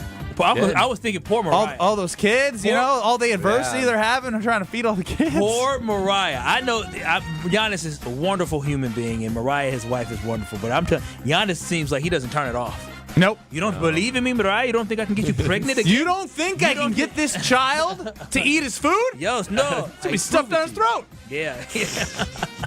Great family, but boy, he doesn't turn it off. Man, Giannis ain't even faking it anymore, though. He's not trying to play nice anymore. He's not happy being here. You don't do that to a place you're happy. Yeah, no, he's just frustrated with everything going on. Yes, he should be. I'd be frustrated. This team sucks. He's great. This team's they would terrible. lose every game by 30 if he wasn't here, though. Do y'all realize? So be careful what you're booing. I mean, 100%. They were missing Rudy Gobert and Anthony Edwards and were being 30-balled in the first half. It's awful. Yeah, he came out strong to start the second half, but he wasn't going to be able to overcome the rest of his compadres. How bad of Strove! It really is. They'll make the playoffs, though. Maybe. They're the 11th seed. This wheel is $26. Well, we might need to buy a new one because the screw just flew out again. Yeah, it's expensive. More expensive than I thought. All right, we got to talk about this story. Uh-oh.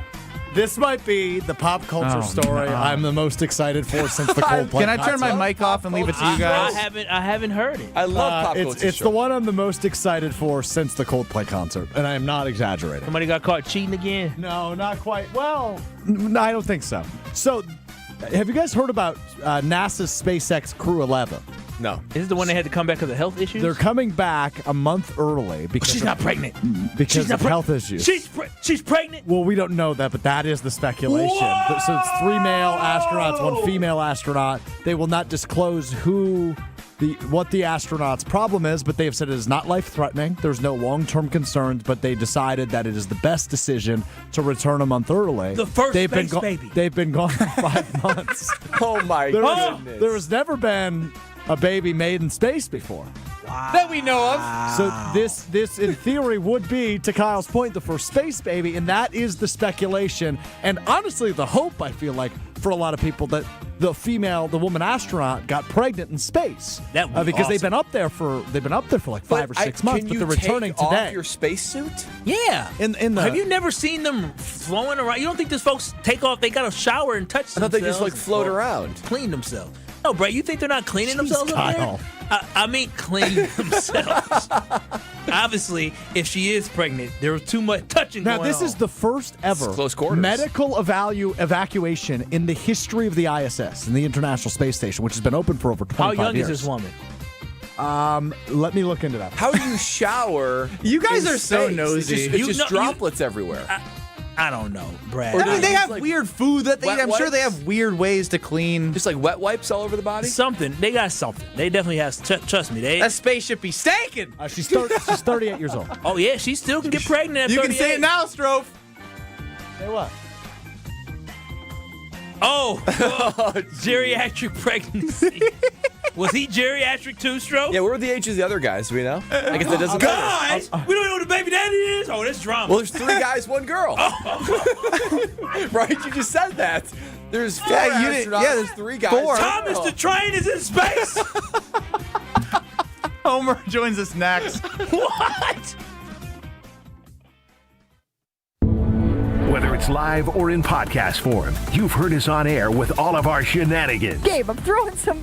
Why are you throwing? I don't want. Now see your favorite 94.5 ESPN shows streaming on video. By me, by the way. I hit that microphone like 4 out of 6 times on that. Subscribe to ESPN Milwaukee on YouTube and get notified when we hit the air live. Plus, you can watch back any second that you miss and see original digital content too. Watch, listen, interact. ESPN Milwaukee on YouTube.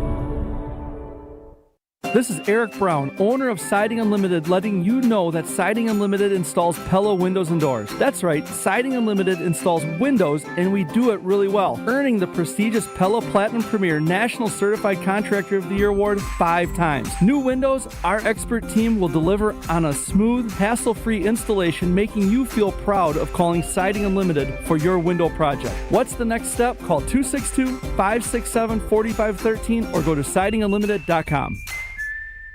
Tired of waking up exhausted? That dad bod weighing you down? Let's get you back to the old you. If your energy, focus, and drive aren't what they used to be, your hormones could be out of balance. At Mentality, we'll dig into what's really going on, then build a personalized, science-backed plan using hormone therapy and peptide treatments to get your brain and your body back on track. So stop telling yourself you're just getting older. Book your appointment now at lowtusa.com. Right now, all new patient labs are covered in your treatment plan. That's a savings of $250. Go to lowtusa.com. Can you feel it?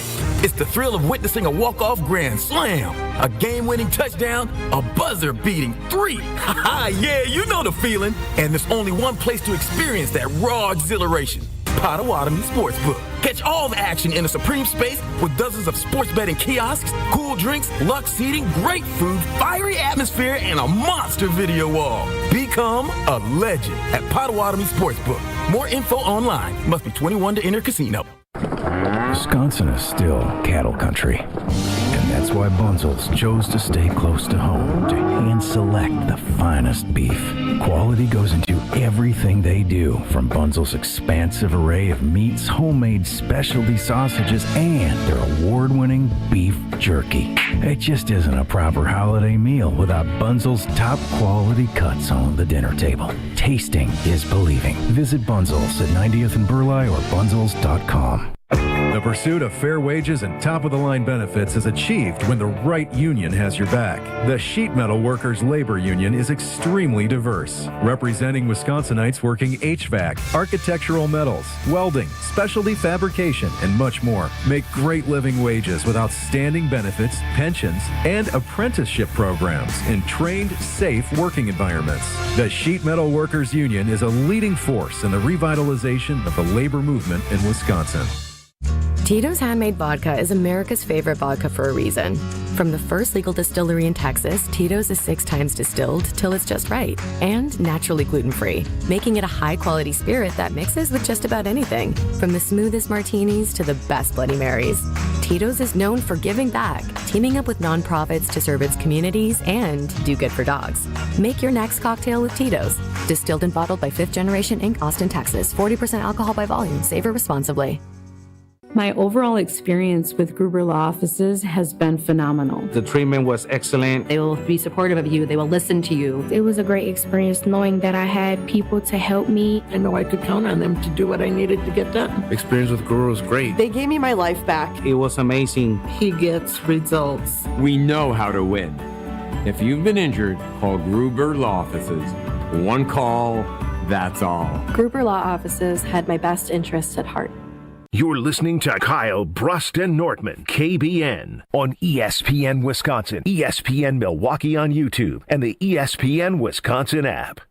Radio legend. I don't care. I wanted to talk to Brett Musburger. That was for my own personal benefit. I hope other people enjoyed it, but I wish I was Brett Musburger. How about that? Voice of Marquette basketball. Joplin to the basket. Oh, wow. Hammer time. And owner of the most famous catchphrase, at least in this building. Oh, baby, that's sweet. It's time for Uncle Homer on Kyle Brust and Nortman.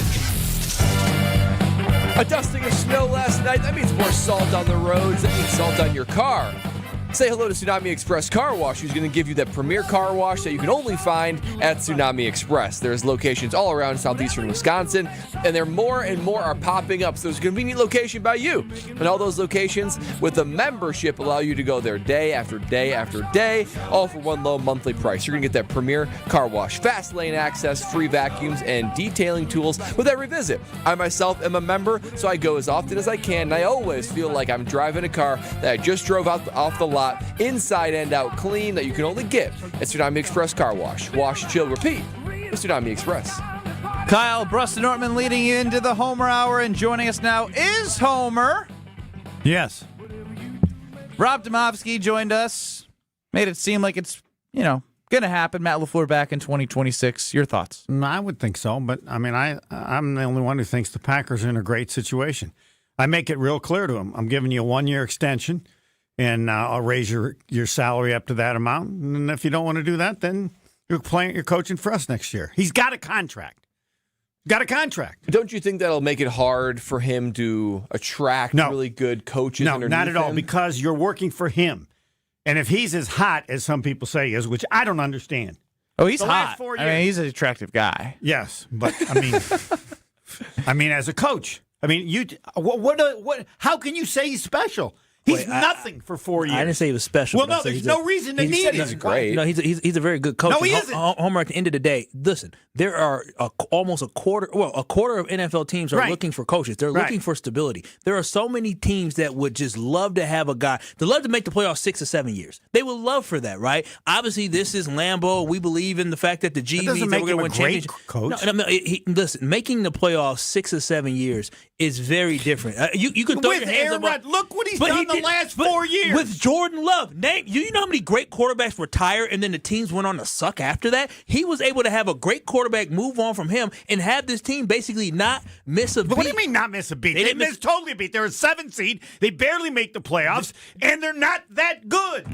What do you watch? Not to mention a head coach who screws up. Why do you conveniently ignore the fact that injuries happen to every team, but the injuries the Packers had this season happened to a significant piece, their best pass rusher, their best pass catcher, and that's why he made so many stupid decisions as he does in important games because of those injured players. That's why we have timeout and then we have a delay of game. That's terrible. That's why we use timeouts at the end of the game like we've never played before. How many years do you have to have this team make mistake after mistake? I think he's okay. I'm willing to give him one more year because of the group they have. Yep, but the idea that that he needs all this money in this many years, I sure as hope the Packers aren't that stupid. No, I'm right there with you. I do believe next season, regardless of what happens, I'm on the Matt LaFleur bandwagon. But if this team goes one and done next year and they are healthy, he's got to go. But I still believe that there is an opportunity for this team to do something special with the roster that they have. Is there anything? Why do you trust him in the playoffs? Why do I trust Matt LaFleur? Hell, I mean, he's failed a lot in the playoffs. No, I mean, he's failed a lot in the playoffs, and I guess I'm just being optimistic and hoping that he can break through. It's the NFL. Things can change just like that. A coach can have a negative record. Oh, they can't win the big game, and next thing you know, they get the monkey off their back. I believe Matt LaFleur has the roster and has the ability, if he changes some pieces on the staff. But he's not. Again, I want to tell you about that. That's not how humanity works. Okay? He runs his. Like, what he needs is better assistants. That doesn't happen. The people that need the better assistants would get the better assistants. He's not going to get people that are going to change the way he does things. That's how he runs the team. That is an interesting point because I have been thinking to myself, well, like, why is it coming to a point now where it's like, all right, now that it's at this point, now get better assistants. No, this is the guy who's had the special teams coach as his assistant, basically. Yes. Right? Does this all year. But he's going to get it right this time. I don't know. No, it doesn't work He got it right. He finally got it right with the defensive coordinator. And when I say finally, he inherited the first defensive coordinator, which he obviously, it wasn't his guy, so he fired him quickly. And then with Joe Barry, he stuck with Joe Barry a little bit too long, and he got it right finally with Jeff Hafley. Now, I just believe that he can get it right because he got him. Stenovich cannot be the offensive coordinator. Who picked Stanovich? You said what? Who picked Stanovich? He picked Stanovich. Oh, funny how that worked. Yeah. He picked Barry, and then he picked Hafley. Fine. So, like, how can you have confidence? You might as well flip a coin. You gotta I've got confidence. He's going to bring in good people. Nobody challenge him. We're laughing, but when he brought in Rich Bisaccia, we all applauded Rich Bisaccia for what. So again, you can't. I can't knock him. Did anybody applaud how long he's been around? He didn't correct the problem. Does not hold people to a standard, and we have seen that on the team time and time again with everything. I just want everybody to watch the halftime of the Denver game in which the announcer, the woman said, well, had that little incident before the game. And he goes, yeah, we talked to the team about not being a part of that. I wish I had the mic and say, do they ever listen to you? But we're going to talk about it at half again. Oh, that's the key. He cannot get people, and it's too bad because he's a very good, and he deserves all the credit for developing quarterbacks. But and there was something even with that in the Bears game. He was coming off the field at halftime, and he said, we're doing well because of execution. And she said, how do you not let them come back? And he basically says the same thing. Well, we know what they're capable of. We know they're good. We know to keep our foot on the gas. And they didn't do any of that in the second half. I mean, look at Nixon, okay? You need to have him play. Every game he's going to do something stupid.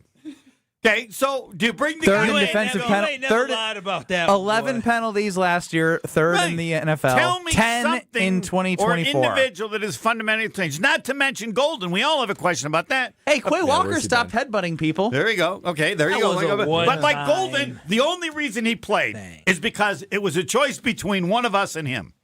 Like, they had nobody else. They had no one else. The way Matthew Golden played in that game is malpractice to that coaching staff. He just got out. He just got targets. He got targets. Yes, but I want to be the quarterback He is if I've got exceptional. Watson and him in the game at the same time. The fact How that you he gonna was stop not him? highlighted earlier is absurd. No, I just want to emphasize. I mean, I'm understating this. It was either between him and the team mascot. I mean, he had no choice not to play him. Who's left? Golden? Anybody else? Golden. Anybody else? With the Golden. first round pick of the 2026 NFL draft. So, and I want to emphasize, I'm willing to give him another year. But this What do you need to see then, though? What? Where does he need to go? How far does he need to go? I don't know. You'll watch the team and see. They have talent. I would say, win a playoff game is a start. At least. But you're going to judge it by the talent. They got some talent, and I don't think he's horrible. So